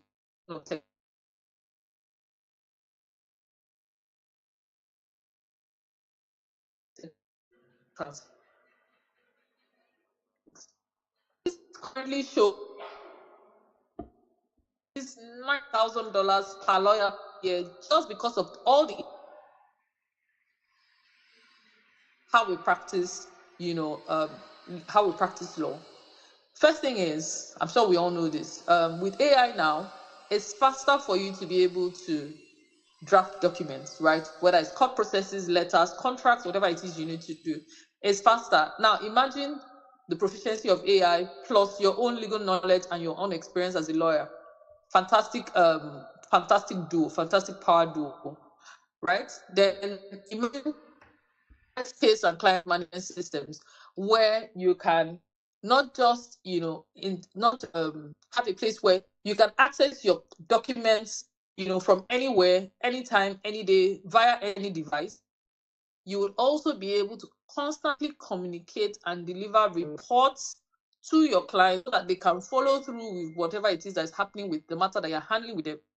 This is the beauty of technology and the beauty of AI, and of course cloud-based CRM, right? Then of course another powerful thing is the eradication of non-billable administrative work. A lot of the things that we lawyers are doing currently are things that do not necessarily contribute to the bottom line, but because there is no automation, we have to do it. For example, client intake, document assembly, time tracking, just so many manual administrative tasks. Some people are, some lawyers are buoyant enough to hire a legal, but some are not. But we use technology. We can have bots that can become assistants to help you, send invoices, issue invoices, send reminders, set your meetings for you, schedule your meetings, send reminders for those meetings, basically automate your entire process for you and give you real-time, follow through. That is the beauty of, a legal assistant, right? Of course, streamline financial operations. I mean, some of us cannot even track. I'm sure the average lawyer, if you ask them, oh, what did you generate last year? They probably do not even know, right? They probably don't have that statistics. They cannot even tell you, oh, this is how much you generated the previous year. Oh, we grew by 20%. Our practice grew by 20% or 30% from the previous year. There's almost no statistics. So, and in business, they say what you don't track, you cannot measure, you cannot grow, right? So with all of these streamlined financial operations, with invoicing, some lawyers even miss when they are supposed to remind the clients to renew their retainer, or even make payment for certain milestone payments and all of those things. But with the use of technology, all of that will be streamlined in such a way that it's automated. So the reminders go out irrespective of whether you're keeping track or not. The system keeps track for you. Of course, we all know about legal research and e-discovery. The power of technology to be able to help you, all of the work you'd have had to do in your library, going from one book to the other, one law report to the other, looking for judicial precedents, all of those things, just to make sure that you're putting your best foot forward for your clients. there are tools already that already help lawyers with all of that. So imagine that kind of level of automation, right? Amongst so many other things. With all of these things, it is, and of course, there's so many other things. I mean, recently I came across a founder who is trying to automate. I mean, I know that currently in a lot of courts across Africa, judges are still taking court process, hearings longhand. They're still writing court processes and court proceedings longhand, right? I recently came across somebody who is trying to digitize that entire process, where so that the judge can listen and be a part of the proceeding as opposed to just note taking. And it was really very fascinating for me because we have come to that point. Yes, we have come to that point. Now, even in so many parts of Africa, you can file your processes, digitally. You don't necessarily have to go to the courts to file, manually, and then even the follow-up, right? So there are just so many things that are happening, and I can imagine 4 years from now what the entire legal system will look like across Africa. A lot of digitization would, one, not just make practice more efficient, but even more attractive to younger lawyers, because there's a trend currently where a lot of younger lawyers are deviating from legal practice just because it is not digital enough. And these younger lawyers are digital natives, right? So you see a lot of them saying, oh, I was at Call to Bar recently, and some of them were telling me right at Call to Bar that they have no plans to practice. And I went further and asked them why, and they said it's too old school. That was basically what they were telling me. It's too old school, it's too rigid, it's too this, it's too that. And of course I could understand what they were saying. So for us to ensure that we're able to cut down on the number of future lawyers who are deviating from the practice of law, the need to digitize is very, very pertinent. It's very, very pertinent. Now, let me delve into a little bit about what we do at Pocket Lawyers. Pocket Lawyers is not just a platform, it's a movement. It's a complete transformation that we are bringing to the digital space, not just in Nigeria, but across Africa. It's a tool that we are building. I like to call it a tool that I wish I had in my younger years of practice. I'm 16 years post-call. This is the tool I wish I had in the beginning of my practice. We are building a tool that, one, not just connects clients and prospective clients to lawyers. We are building it as a tool that gives lawyers a virtual office, a tool for them to be able to not just serve their clients, but for them to also have visibility. Right? Visibility is very key in this day and age. In this day and age, your ability, you be the brightest lawyer, but if nobody knows you, that's what it is. Right? So the ability for you to be able to put yourself out there, for you to be findable, is very key. Right? I always ask some of the lawyers I meet, I say, okay, yes, there are people who know you, oh, lawyer. But the question is, do they even understand, or do they even know what kind of law you practice? And do they even know the services that you offer?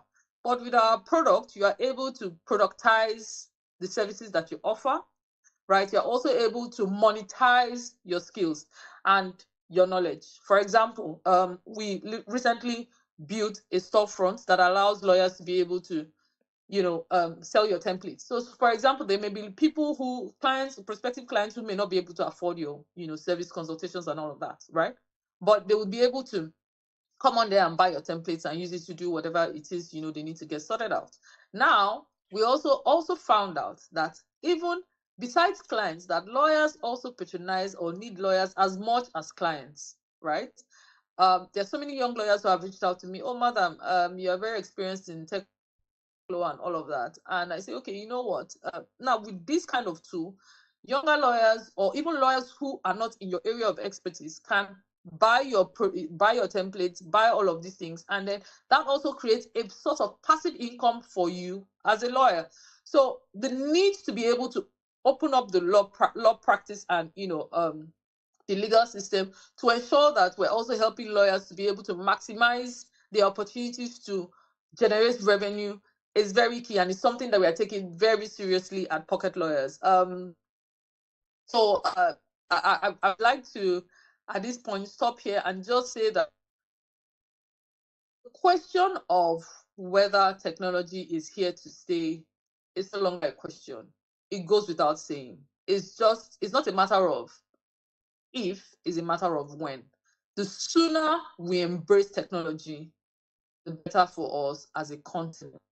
Justice should not be luxury. Justice should be accessible to everyone, irrespective of their status in life, irrespective of their location, and irrespective of their bank balances. And we believe that everyone having access to legal services should be a right and not a privilege, right? So by the introduction of AI and technology, we are definitely sure that legal practice will definitely become more efficient, more enjoyable, more profitable. And then, of course, this we are going to definitely further close the justice gap and ensure that everybody and anybody who wants to have access to justice and needs legal services can, at the tip of your fingers, have access to this affordably too. Thank you very much for listening. I'd like to stop here. Oh Thank you yes, all so much. thank you so much, Miss Ngozi, mother-in-law of businesses. What a tagline name that you gave us to refer to you. You come to us as a very, very deeply important person in as far as bringing the lawyers to the person or the people or the public is concerned, and you're also helping both the lawyers and the general public, and you are helping us to do what we are many a time fearing or not wanting to accept or embrace. And you began your conversation with a condition for members to know about the when and not necessarily the how. It is about now. It's about the time that technology has taken over, and you are being very specific, you're being very positive, you're being very intentional about the reality that you're sharing with us, and we are so grateful to hear from you even when you are so far away. You've made it as simple as speaking to us has been concerned, and you are also helping us to understand that 4 years from now,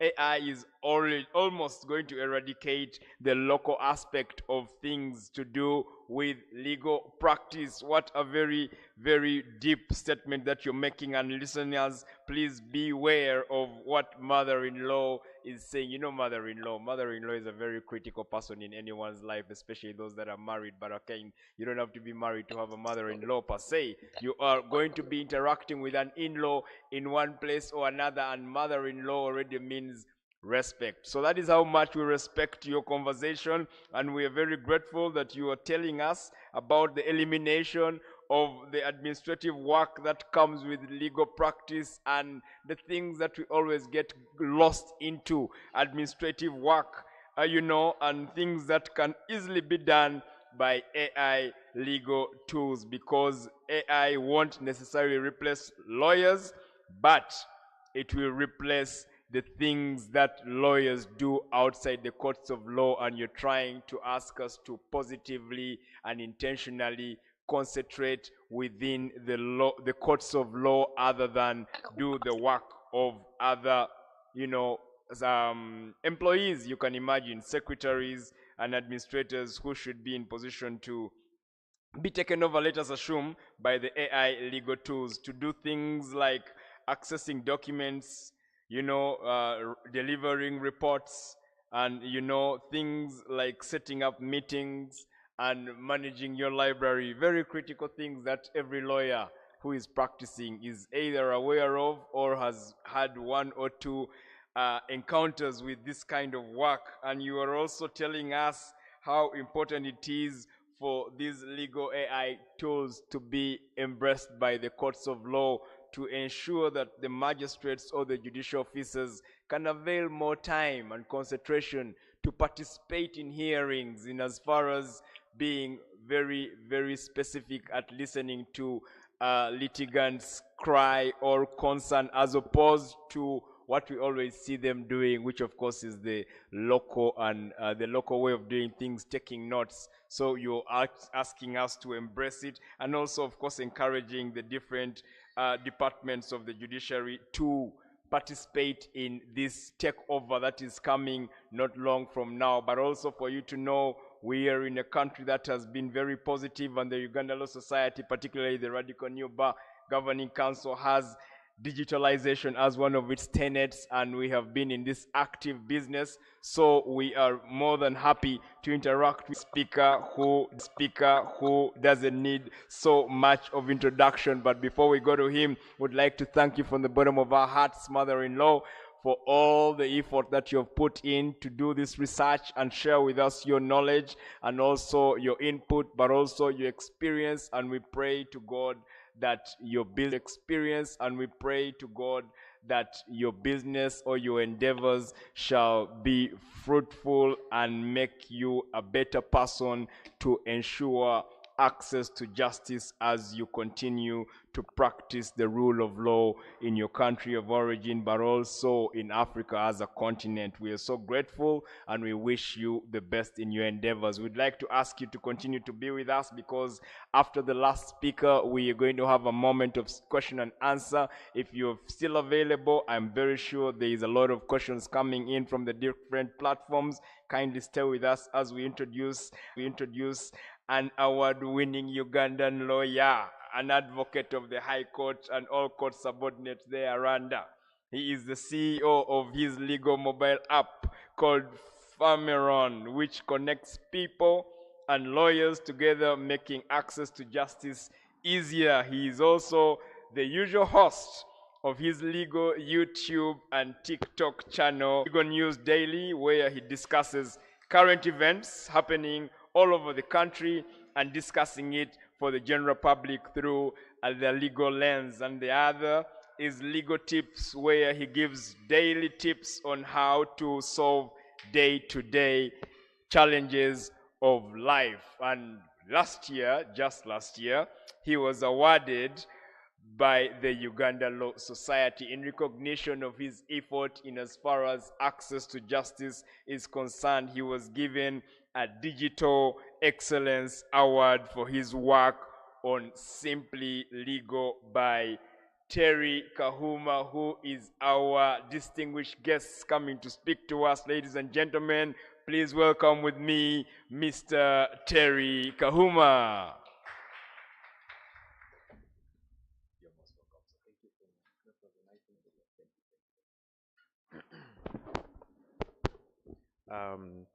Is it afternoon? Good morning. Oh, good afternoon, everyone. All protocol observed. The leadership of Uganda Law Society, distinguished guests, lawyers, advocates, and everyone listening in. I would like to first give a vote of thanks to my previous speakers who came before me. I followed every ounce of what you gave, and I really appreciated from the economic point of view, and now it has enriched my knowledge of understanding about how the economy works. So thank you so much, and I would like to speak to you after this. My name is Counsel Terry Kahuma. I'm an advocate of the High Court of Uganda, and I've been practicing for a couple of years now. Not too many, not too few, but I'm in between. Why am I here today? I'm here to discuss how to be able to bridge the gap between access to justice and technology and artificial intelligence. Now, before we throw around words, in today's world we have AI. Everyone talks about AI technology, ChatGPT. I mean, what do we mean when we say artificial intelligence? Personally, I like to simplify everything that I see in the world today. So, what is intelligence? It is basically a way of solving problems in the world. What is natural intelligence? As human beings, we are all born with a brain. We are born with an entire body that helps us to resolve problems in the world. Now, artificial intelligence is basically, and in simplified terms, systems that help us to solve the modern problems of modern day times. I mean, when you look at the ancient times, ancient Greece, ancient Egypt, the ancient Romans, they all solved problems of their times. And they did that with the technology that they had at their times. Pythagoras theory and things like that. Ancient medicine. But now in the times where we have artificial intelligence, we have it that we have employed things like computerized systems.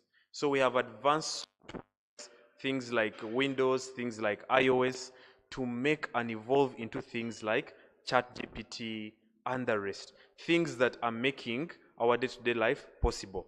Now, I'm also going to discuss the aspect of justice. What is justice? When you look at justice, what comes to your mind? Well, personally, as a lawyer, I look at the weighing scale, definitely. We have people who either lose a case or win a case. I think for most advocates, you'll understand what I mean. This is litigation. But should the world run like that? And most importantly, we should ask ourselves, how can justice be improved in today's society? The aspect of justice has been there ever since mankind started. I mean, since the time of Adam and Eve, there's always been someone who loses a case and someone who gets justice, or the innocent party gets justice and the guilty person goes to either prison or is forced to pay a fine by the judge. Now, when we merge artificial intelligence and access to justice, we know that in modern times, everyone has a smartphone in today's world.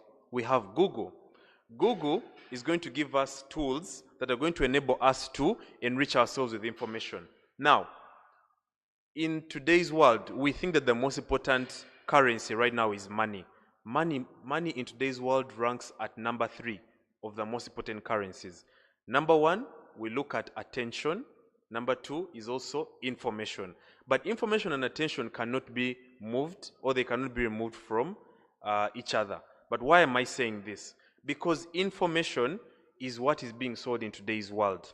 Now, when we look at artificial intelligence and justice, when you merge the two, you find that accessibility to information that people need to access justice is readily available. Now, most people think that justice is resolved or gotten in courtrooms. That is actually not the case.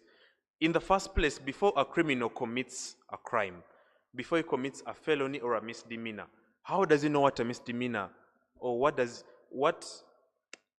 how can he differentiate between what a misdemeanor or what a felony is? And that is where accessibility to justice through accessibility to information comes into play. Now, why am I saying this? Because you cannot say that we live in a society where someone is going to be tried in court if they did not know the information prior. Now, there's a common saying that the white man has, is that if you want to hide information from the rest of the world who are not whites, hide it in books. Why do they say that? Because they know that all other races aside from white people, that is going to be Africans, mixed race, Asians, and Arabs, are not going to read. But does that mean that we should be the ridicule of the world? No.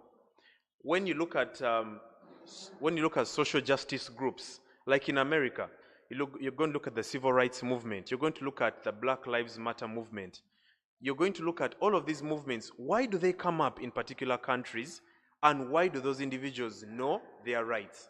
They know their rights because they have access to information. So accessibility to justice has a very huge component to do with accessibility of information.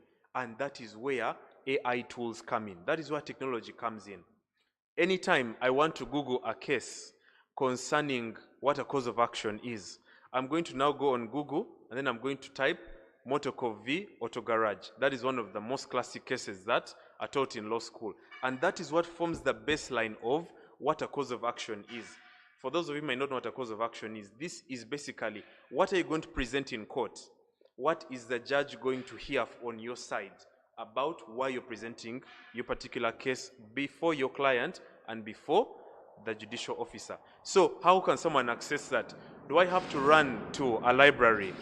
Do I have to run to a law library?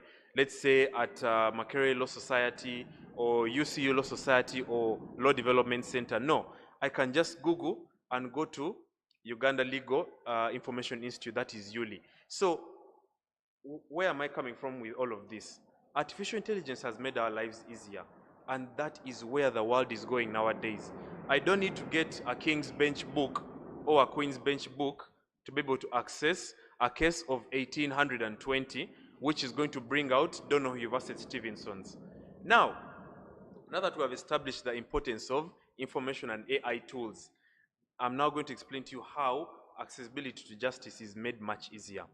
When you look at the current systems that we have in Uganda, we have the ECMIS system. ECMIS was a system that most lawyers fought initially because we were initially filing documents physically in the different court registries. So you know that if you have a court case in the commercial court, you're going to go to the registry, file physically, pay the court fees and everything. But with ECMIS, everything has been made easier. If I have a particular client who wants to recover 500 million Uganda shillings, then I know I'm definitely going to go to the commercial court or the High Court Commercial Division. And therefore, that means that with ECMIS, everything has been made easier. But remember, ECMIS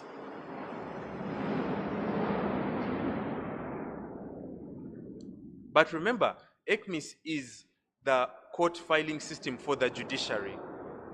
I don't know whether I should continue or I hold on a bit.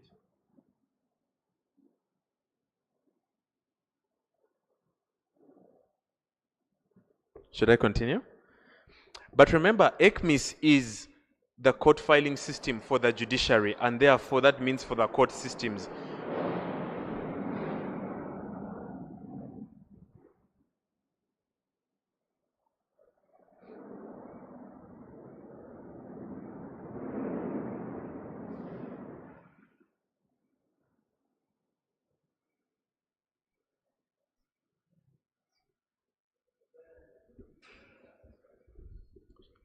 Should I proceed? Okay, so remember, ECMIS is a technological tool that helps lawyers to be able to file their particular documents or to file whatever case that they want to file, which is basically a court management system. But that is just technology. How about artificial intelligence? That is where artificial intelligence tools, and that means that lawyers do not only have to rely on litigation to make money. That is litigation, drafting the normal court documents the traditional way. ECMIS is just something to help you to file your documents in court. Okay. It's on and off.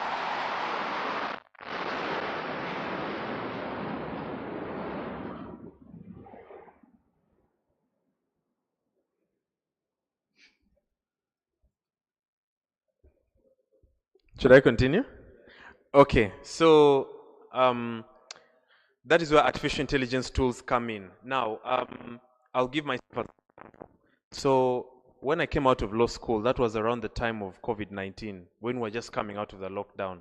So I was in my second term of LBC.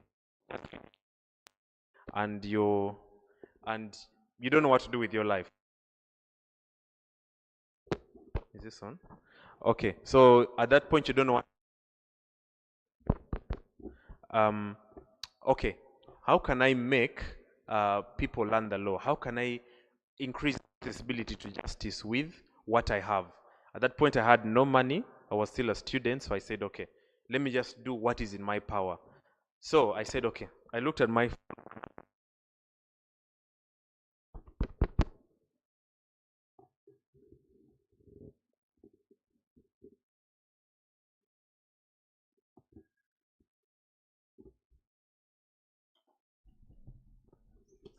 is on and off. Okay, so at that point is when I was able to get I looked at my smartphone and I said, okay, I think I can use my phone to be able to make people understand the law better and therefore to be able to prevent crimes. So that is when I came up with my YouTube channel, Simply Legal. And then I said to myself, okay, how can I use my phone to be able to make a difference in the world? That's when I started Simply Legal, and I said, okay, let me start this on YouTube and TikTok. Now, I knew that at that point I was not a practicing lawyer, I was not a practicing advocate, but I knew that I had to use whatever I had to my advantage. So that is when I started appreciating the use of AI tools. I said, okay, let me open up a YouTube channel that's free, let me open up a TikTok channel that's free, but let me use the information that I have gained from law school to make life easier for people. Now, that was in 2020. Now, fast forward to 2026. I believe I have impacted on so many people's lives, and I've made people's lives much easier by introducing Simply Legal to be able to simplify the law for people to understand. That's through current events and ordinary legal tips, by getting people's problems and addressing them on this channel. Now, accessibility to information is so important, because I've had so many testimonies of people coming and telling me, man, I had an issue with my landlord, and you helped me so much with that video that you did. A video that I did on how to handle landlords when you're a tenant. It has helped over like 10,000, 20,000 people. And that is how accessibility to information is important. By preventing a fight between a landlord and a tenant possibly becoming a future lawsuit, by someone watching a video that has been done by a lawyer telling them about how to behave if your landlord is threatening you, then that is one of the biggest aspects of accessibility to justice. Now, about 2022 is when I discovered that, okay, I've given people information, I've used as much AI as was available back then. Let me now come up with an app which can connect people and lawyers together. That's when we came up with the idea of Farmeron. So Farmeron came up because people have information now. There's so much information outside there. People have a lawyer who can talk to them about this information. But do they have any way of meeting a lawyer?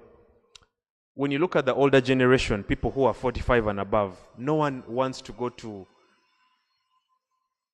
how can I say it? When you look at people who are 45 plus, they believe in speaking to lawyers who are already known, people who have made a name, and most importantly, people who are, let's say, family members or referrals. So someone will say, I need a lawyer. Then his mother will tell him that, no, we've been having an uncle who has been helping us with these legal issues. But that uncle may not be abreast with the current times or how things are done in today's world. That's how I came up with this platform where anyone with a smartphone can access a lawyer at any time. I looked at the most common issues and tailored them to our Ugandan economy here. What are the common issues? We have commercial law issues where I borrow money from someone and I don't pay back. How does that person get their money back? Let's say it's 5 million. How does that person get money back? First of all, I need to ensure that there's a consultation room in that particular app. So on that app, I created a consultation room where, like I said, people can get information before falling into a crime. So they always say forewarned is forearmed. Now, if someone is forearmed and saying that if Terry has come to borrow 5 million from Johnson, Johnson needs to be abreast with an agreement, he needs to have a contract in accordance with the Contracts Act 2010. And what particular guidelines are we following? What provisions should Johnson know to protect himself? And where does he go to get redress from the courts of law? So those were all the things that I looked at when I was addressing. You look at the current problems and address them with the modern times. That's why I started from that. Artificial intelligence. We look at AI as such a big word, but it's just solving problems with the current day solutions. So I looked at things like commercial law, family law, land transactions. Those are one of the biggest. I think every family has land issues because land is the most valuable asset in Africa. It's what we still have. Now, looking at the most common problems we have is when I formulated the app and I said, okay, this is what is going to help people. Now, when we rolled it out, we got very good reviews because personally, when I spoke to the software engineer who did this, I was actually with him at university and I wanted something as simple as possible because for me, simplicity is what most people want. People don't want complicated solutions. When someone thinks about AI and artificial intelligence, we throw around big numbers, we throw around complicated things, but all in all, everyone wants a simple way of making their lives easier. So, for me, that was one of the key factors or feedback that I got from the public. The app is good to use, it is simple to use, you can access a lawyer, and I wanted that not only will, what example can I give? Not only will Bigirimana, who is in Kisoro, accessing the app, have it free of charge to be able to access this app, but also he will know that if I find a lawyer on the app who is in Kampala and I want him to file a case for me, then I'll have to pay that lawyer's consultation. So I organize it in such a way that it's free for the user, who is the common public, but it is a way for the lawyers to earn money outside the courts of law and outside litigation. Because I arranged it in such a way that whatever lawyer comes into the app, they are able to pay subscription fee, which was either weekly or monthly, depending on what the lawyer prefers. And therefore, the lawyer will be able to get consultation or be paid a consultation fee for the knowledge that they get through the app. So it was a win-win. It's free for the user gets information, it is rewarding to the lawyer because they're able to get consultation. Now with time, I saw a very big vision with this app to include things like online libraries, things like posting articles there. But of course, I could only do so much at that particular time. So at that time I was using technology, and by that time the AI boom had not yet come out. So therefore, currently me and my team took down the app to be able to bring it back on board when it has more of artificial intelligence included in it. So what are the takeaways from this? Is that access to justice is something that is so important in this society. The moment the judiciary is not empowered in any country, that means that the society we're living in is a society of chaos. We can have a big economy, we can have so many things going on well for our economy, but the moment there is no justice in the country, then therefore justice will not only be denied, but also will have so much hope being lost in the country. And therefore, one of my final lessons to my fellow advocates and lawyers is that let's just go with the flow of life. Life is not about force. Because with this AI boom, everyone seems to be, I can't say the word force, but to forcefully adapt to AI. We are forced in such a way that because everyone is singing AI, everyone is jumping on this bandwagon. Why not we go with the flow of life? Life is about change and flow. Once you accept that artificial intelligence is here and it's not going anywhere, then how do we adapt? Let us position ourselves and find newer ways to benchmark on people who have done the things before and use better and newer AI skills and artificial intelligence to be able to promote access to justice and also make money during that way of improving accessibility to justice. So with those few words, or many words, I think that's the end of my presentation.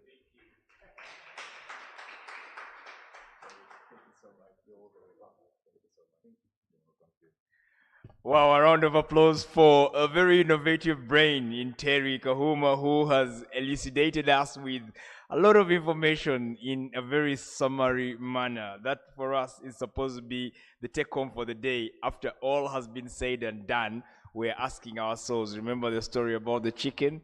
Where does your chicken belong? Where does your money go? How do you use your talents, skills, and efforts to make some money that is not going to be affected so much by the budget that Aloysius and Mr. Pascal began to tell us about, which of course left us a little dazed, a little, broken-hearted in as far as the knowledge that we are in a very dire situation. Terry has helped us with a lot of information, while the mother-in-law of businesses was able to set the ball rolling with her very innovative idea of pocket lawyers. Terry has gone ahead to be very, very simply legal. He is somebody who doesn't need a lot of introduction. He is a common figure on the different social media platforms, like he has said, on TikTok and on YouTube. I have actually been a beneficiary. I have followed you. I follow the topics that you have been doing. I know you are also mentored by the president of the ULS, who is very techie, and I know that the things that you are sharing online are in execution of the Uganda Law Society mandate, because he is also an award winner, like we said. So the Uganda Law Society is in the habit of recognizing such quite such innovative minds, and it's a welcome to all other advocates and the general public that have such beautiful ideas that make a difference in people's lives, like the software engineer who developed for you the app. I since realized he got a job. I don't know the gig that you gave him. I don't know how much you paid him, but he earned some money. I doubt it was for free. And in that way, you are able to access Bijiramana in Chisoro, who is going to ask you about what Mr. Aloysius meant by saying that ATM is a priority without understanding the meaning of ATM, and Aloysius will be either misconstrued if he doesn't access Terry on the app. So the link in between AI, which he has ably defined as systems that help to solve modern problems. We shouldn't speak a lot of English. Just understand the little things, and then the crazy ideas will be running in your mind. And that computerized kind of arrangement, which introduces things that we are all aware of one of these days, Meta AI, Chat GPT, and all the other smaller different aspects in which to get further information, is a welcome idea. And Mr. Terry Teokahuma, we are very, very, very honored to have you, because you're also teaching us that justice is not necessarily gotten in the courts of law alone. You can access justice as long as you've met a lawyer, because the lawyer is an advocate who helps you to access justice. And many a time, if you notice, the judiciary is advising and helping to promote mediation and arbitration, that we don't have to go and become victims of where Mr. Aloysius and Pasco were telling us that court fees are not coming back to us. Compensation is not coming back to us even after you've won your case. 3 years down the road, you've failed to get the money that you either have worked for or the court has awarded you costs. So how better can you be a beneficiary? Simply legal, by joining that app and getting in touch with people like Terry and Ngozi, mother-in-law of businesses. Mother-in-law, we are very, very available for you. We have come to the end of one of these sessions, and I want to move to very shortly, because I know you've been with us for a very long time. We want to go through some few questions and answers. We've gotten some questions and questions over here for the distinguished speakers without necessarily having to choose which one goes to the other, because they have come in flowing. We want to read them out for the different guest speakers so that you could take note of them, and we see how we can help each other to understand what people didn't understand. Mr. Okello Alan, thank you so much, Mr. Okello Alan, for reaching out to us. He's asking the first speaker. The first speaker was called Mr. Aloysius, and he's asking, what should Ugandans consider the true test of a good national budget? Economic growth figures or impact on ordinary citizens? I want to read that again so that maybe you can understand it. He's asking, Okello Alan, what should Ugandans consider the true test of a good national budget? And I believe he's wondering between, is it economic growth figures or impact on ordinary citizens? That is Mr. Okello Alan. Thank you so much, Mr. Okello. We want to appreciate the questions, and we know they're going to be answered over here because we have the best before us. Mr. Yes, Aloysius again. Which sectors should receive priority funding this year? Of course, I think that was answered. Which sectors? Okay, maybe should. Should is now a question from him, and he's asking for your opinion. Which sectors should receive priority funding this year? Is it health, education, agriculture, infrastructure, or security? And he ends the question with why. That is Mr. Kato Dennis. Mr. Kato Dennis, thank you so much for reaching out to us. We appreciate the questions. And we also have another question for Mr. Pasco. How can local governments be better financed to deliver services closer to the people? How can local governments be better financed to deliver services to to the people. This is coming from one Shamim who didn't leave her other name. Shekat, salam alaikum wa rahmatullahi wa barakatuh. Thank you so much for reaching out unto us. And your question is going to be answered by Mr. Pasco. How can local governments be better financed to deliver services to the people? Then one Ayevari, Joanita is asking Mr. Pasco, in practical terms, what does this budget mean for the average market vendor, farmer, lawyer, teacher, boda rider, or graduate? Wow, it's a very deep question for you to take us back again to that English that you are speaking for us. I'll read it again. In practical terms, what does this budget mean for the average market vendor, farmer, lawyer, teacher, all that category of people? The common man you want to imagine. Yeah, those are the questions. I know you're still sending them. Please send them in. We've had very well. That was a question coming in from, yeah, who was that? Sorry.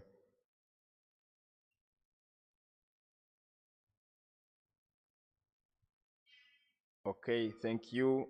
We have questions from the second session. Terry, you're being asked by Immaculate, what exactly is the justice gap in Uganda and who suffers from it most?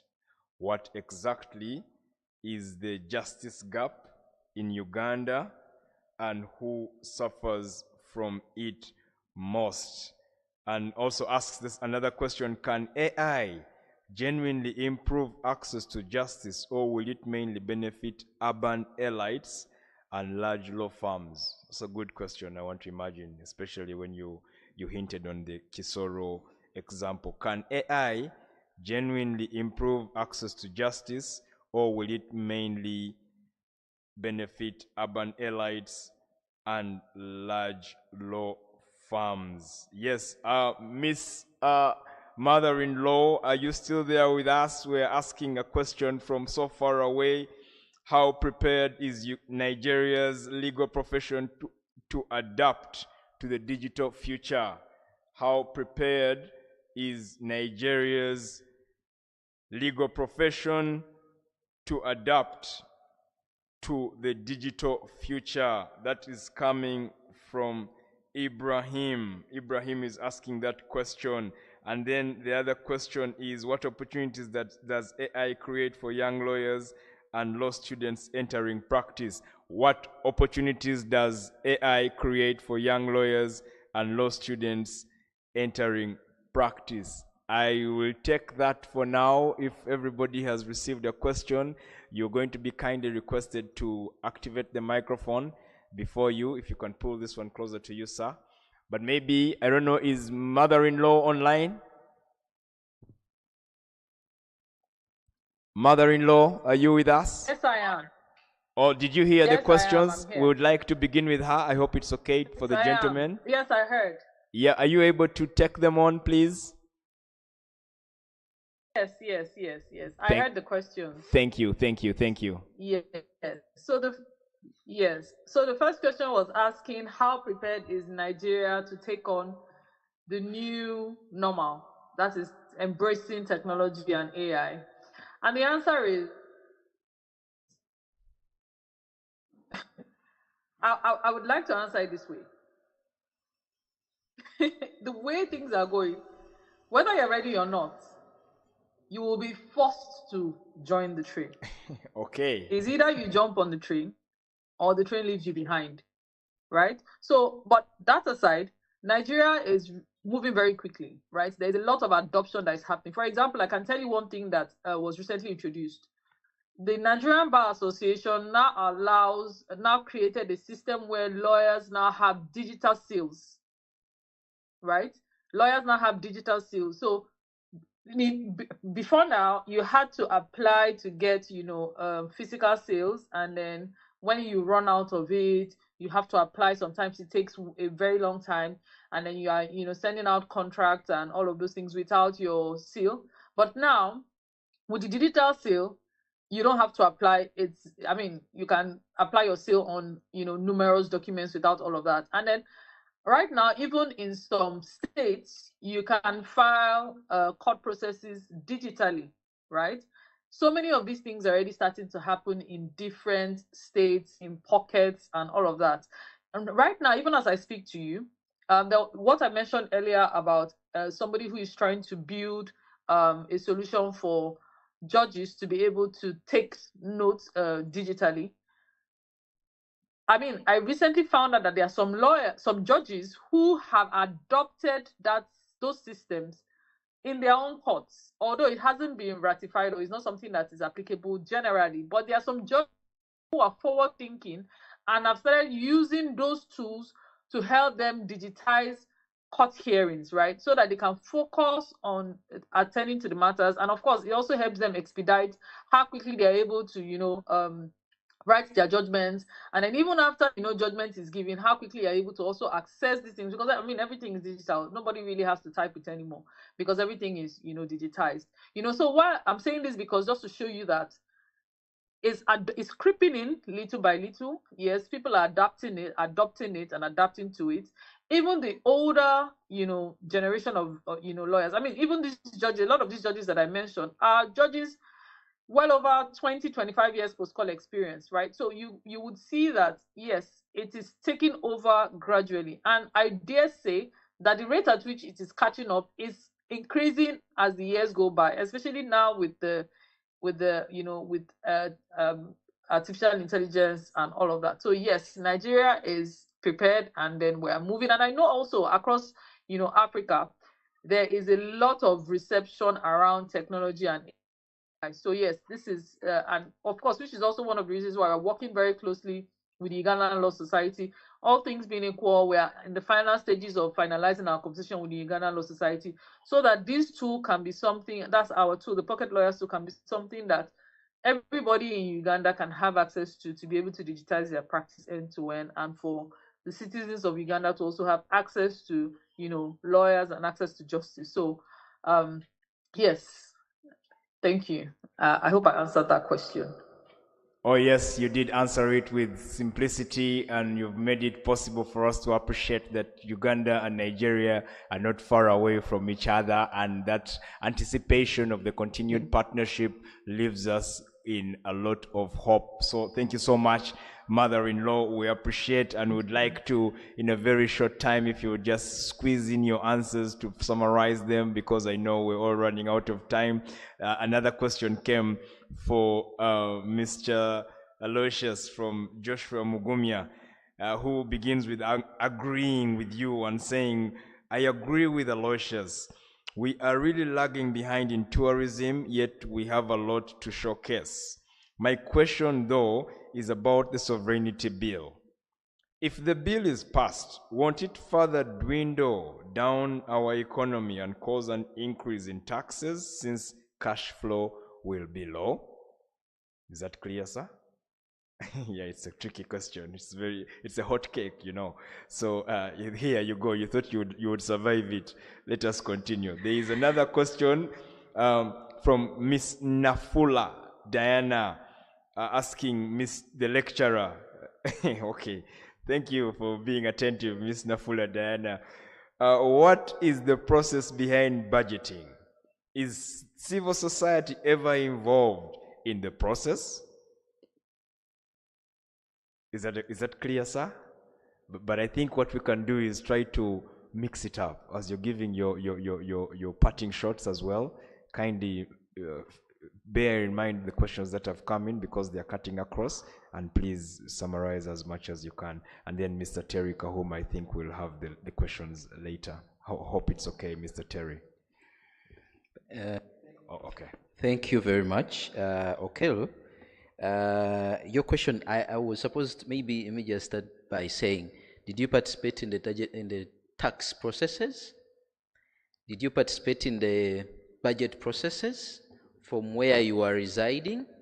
So to me, a good budget should be participatory, from the tax perspective to the budget allocation, to be able to set priorities which you think that they are good for you. It is going to be challenging for you to say that we wanted a hospital here, but you didn't set it as a priority so that it can be put into consideration. Because even when you engage your leaders, you are going to say the year financial 2025-2026, we requested for a hospital, we requested for water, we requested for this and this, but it was not provided. So why didn't you provide that? So to me, a good budget should start with consultation with the beneficiaries and the government, not only from the current state of play where they organize budget conferences, and he's going to talk about civil society consultation, but we need to ensure that the priorities that are put before the government are put into consideration. That brings what we call social contract. So the social contract is key when it comes to revenue generation and how you provide the services. Currently, we have the problem of tax apathy and even now budget apathy, because people don't link critically with the budget which is provided to them. And we have the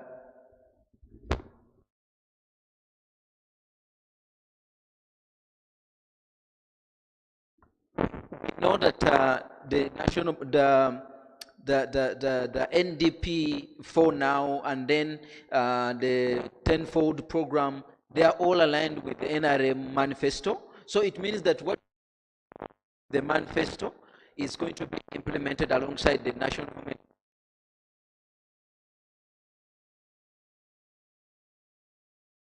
to decide for you what you deserve. The second sectors for consideration, as we are looking at the different sectors, more effort should be put in the agro industry, because we have the environment is clear, we can do, and we need to industrialize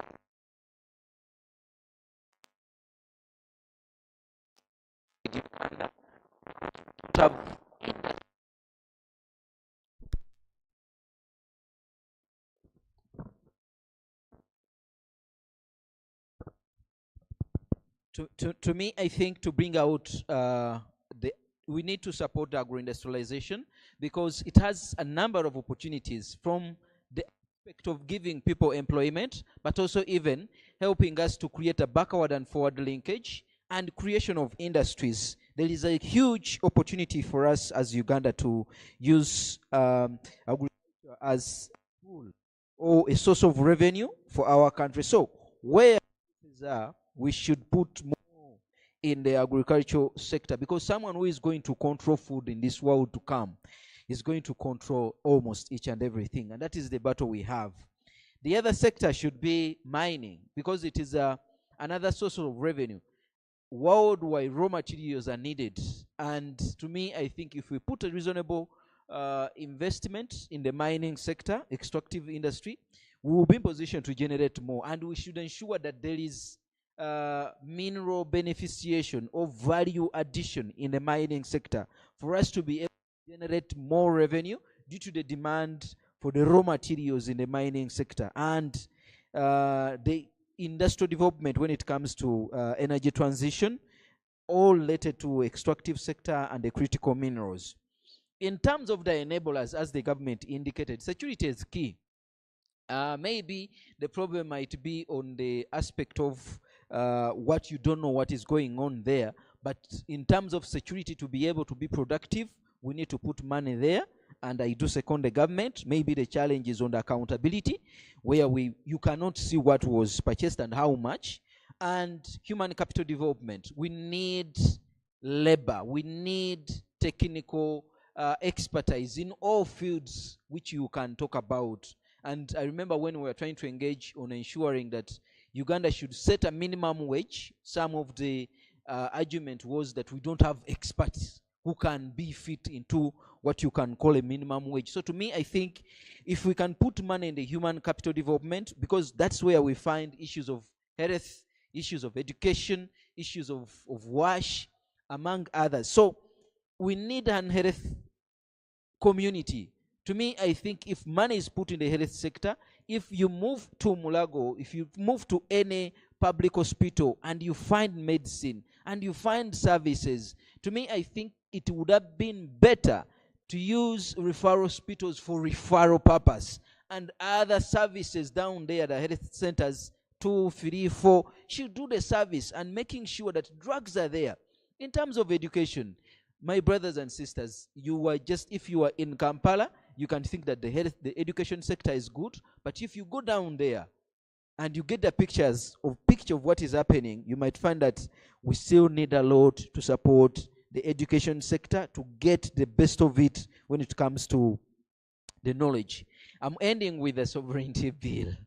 I'm going to talk from the tax perspective, and I've shared my, I'm just saying this, but I wouldn't have said it. I've shared my write-up with my management to look at 2 things. And for me, I'm coming from the tax perspective and only on 2 things. And the 2 things is on issues of double taxation treaties and agreements. 1, the definition of a foreigner is a problem. It is ambiguous. And for us, we are saying that we need to revisit it, because as it is currently in the international taxation arena, we are saying that we need to tax those people who are doing business, who are citizens. In the double taxation treaties, we have 2 treatments: residents or source. So if you have your citizen who is working like in Kenya, but is resident in Uganda, Uganda has a right to tax that person. But if you're saying he's not a citizen of Uganda, that means the other one is going to take that person as a citizen of the other country. And then the automatic exchange of information. You have heard of when they are saying that you should declare if you earn income outside Uganda. So if you are treating that person as a foreigner, then you are losing out when it comes to this treatment. Thank you.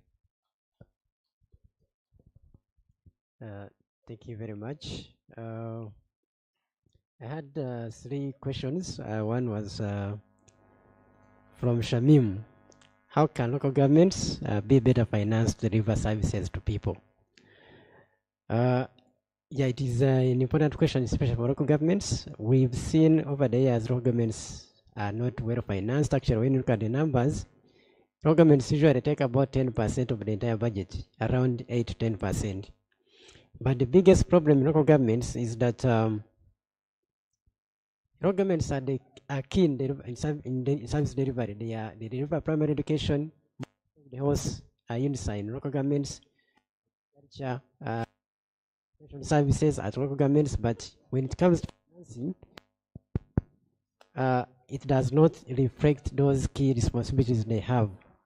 What can be done to improve local government financing? There are some local government projects that are being implemented by central governments. I think if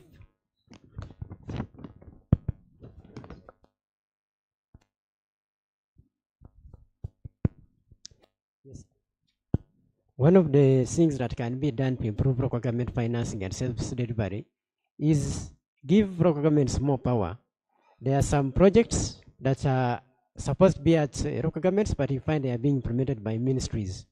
But also one of the things that limit local government operations are the nature of operations, especially when it comes to procurement. This is what we call hybrid procurement. You find there is a city school being built, let's say in a district like Bushenyi, but the procurement is happening at a central level. That makes one procurement very lengthy, but also when implementation starts, that project cannot be supervised at local government level. Those people report to central government.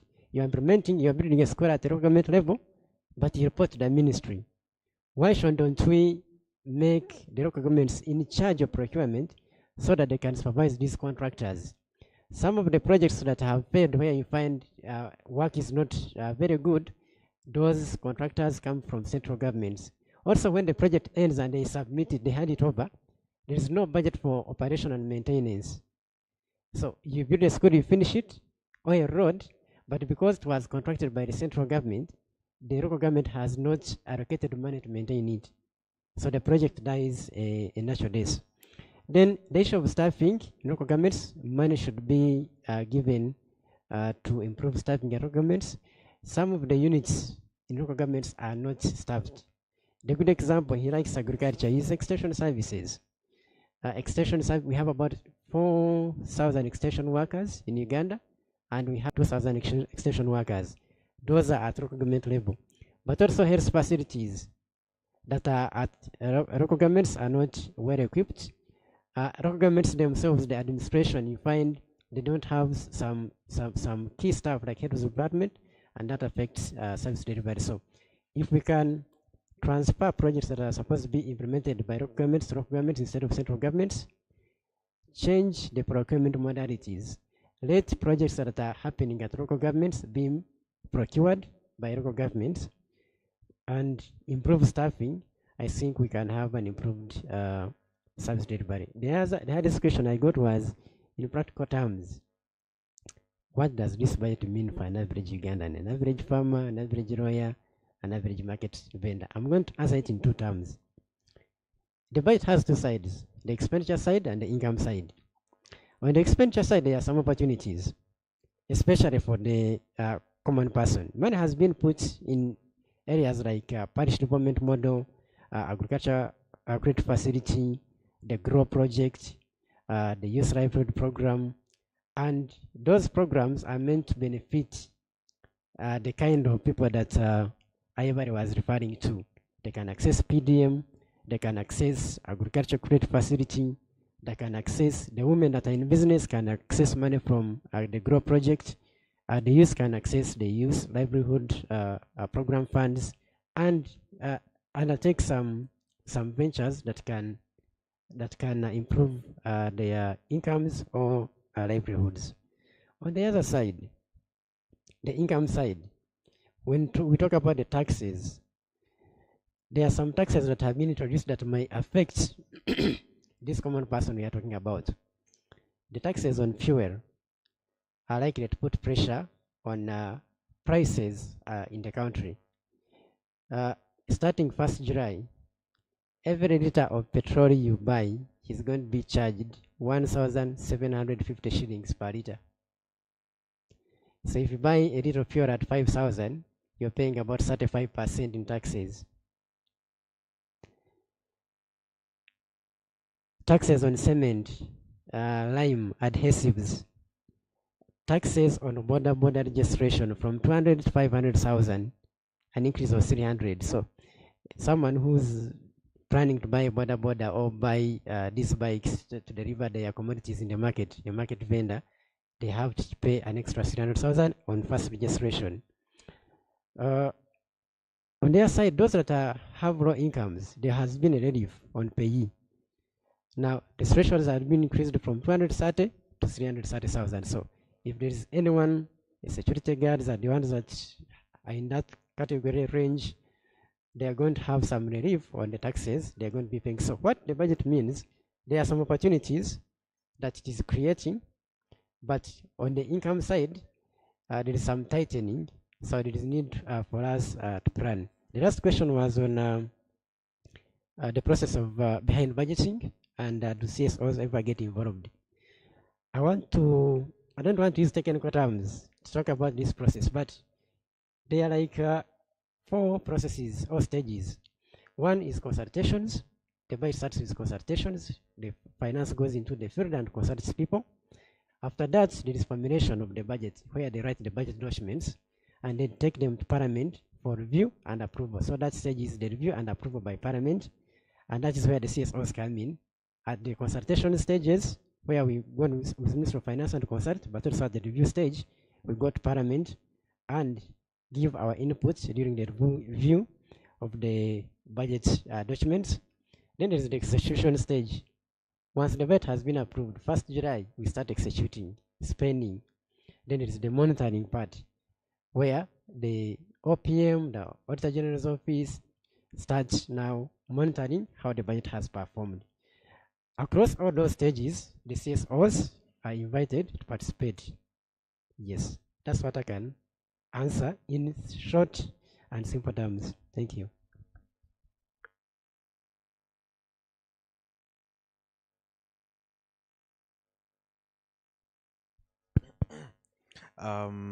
Thank you once again, our distinguished speakers. So this is to answer the questions that were asked during my presentation, and I want to answer them precisely and candidly. The first, what exactly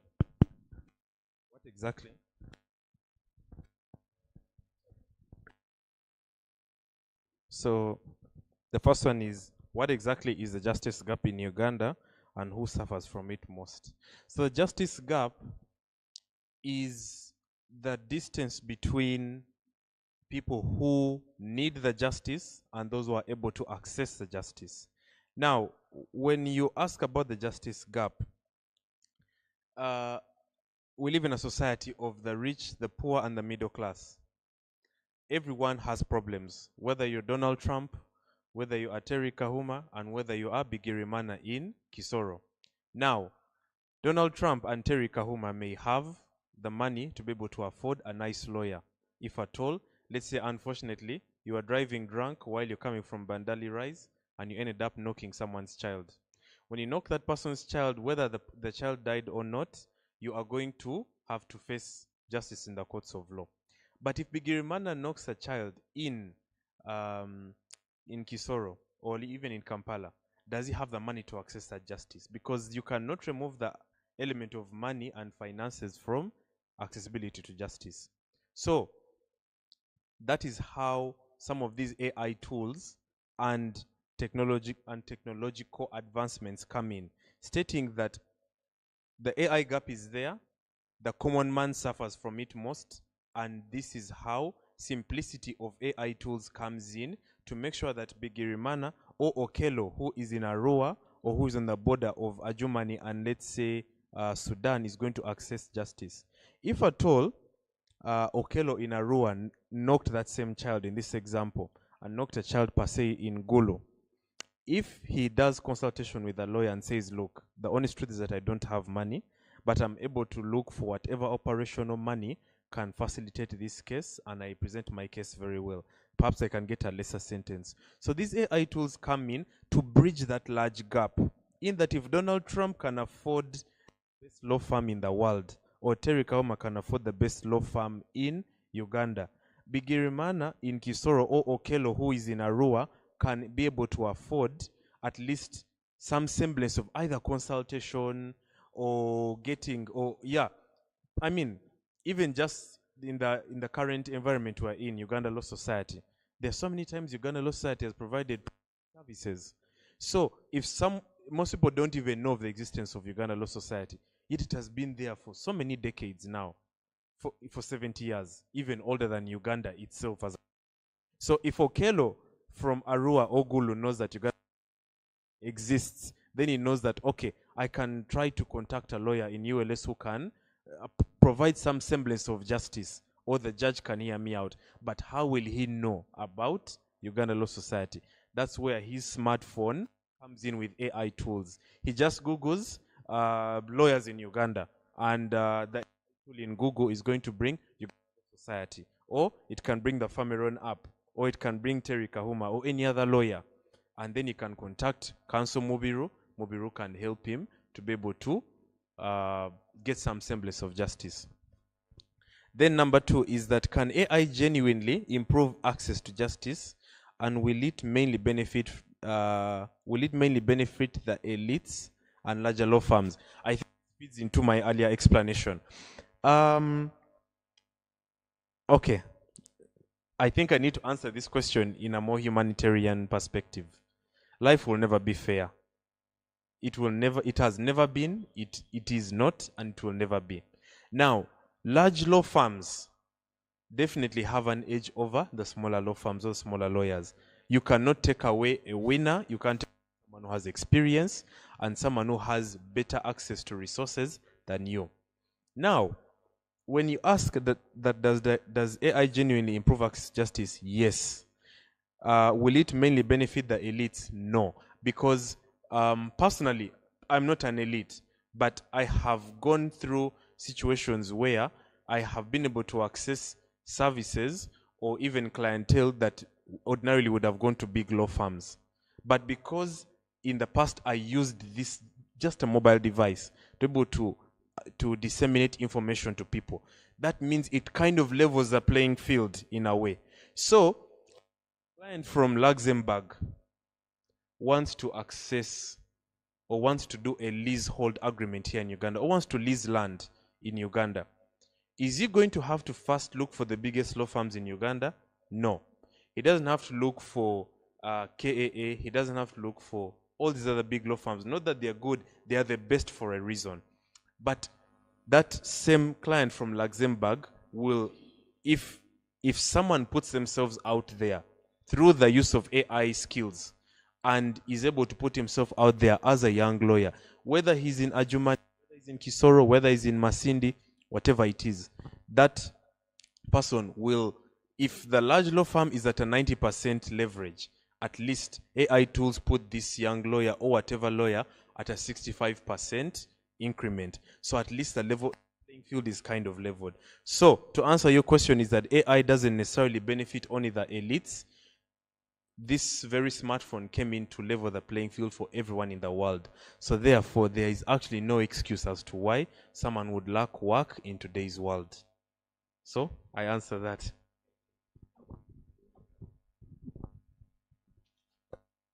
Right, thank you so much for that very illustrious session that we've had. We would like to thank the guest speakers in a very, very special way. We have some gratitude coming in from Aaron Sebuliva to the budget committee. Okay, you're not a budget committee, but we shall take it for the day as the presenters. The budget committee, thank you so much for opening our minds to what we don't usually come across, because of course finances and budget are not a lot of people's cup of tea. And to have you here, we're going to use Aaron to speak to you and say thank you so much from the bottom of our hearts. We at the Uganda Law Society, on behalf of the Radical New Bar Governing Council under the leadership of Isaac K. Semakade Senior Counsel, would like to specially thank you for your interaction with us, for your participation in this very, very educative session, with which we have learned to manage our expectations about the budget and especially know what is a priority for the government in as far as the monies are concerned. And we shall hope that we shall use this information both to share to the general public, but also individually to benefit and know how to go about our runnings for the year 2026-2027. And for Mr. Kahuma and Miss mother-in-law, I wonder if you're still there, would like also to from the Radical New Bar Governing Council. We have had anticipating that there's going to be much more coming from you, the Nigeria National Bar and the Uganda National Bar working together. Thank you so much for this moment of time, which was a preamble. Thank you so much for sharing with us the modern times and warning us in advance so that we are not caught off guard. Terry, thank you so much for the moment that you've shared with us. We have learned so much from what you're doing. So much. Yes.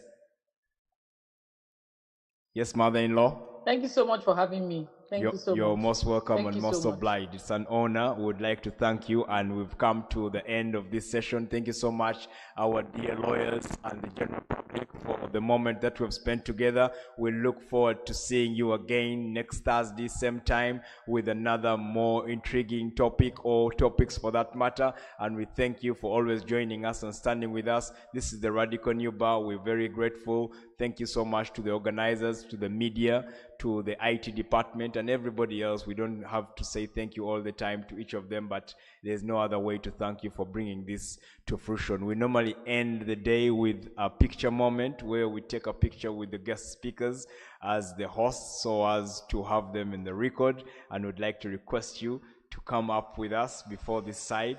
We take a picture. Is our camera department ready? Photography, are they there? Miss Gwenny, are they there? Okay. Thank you so much. We just request you to come over this side, take a picture, and we can discharge you from this place. Thank you once again.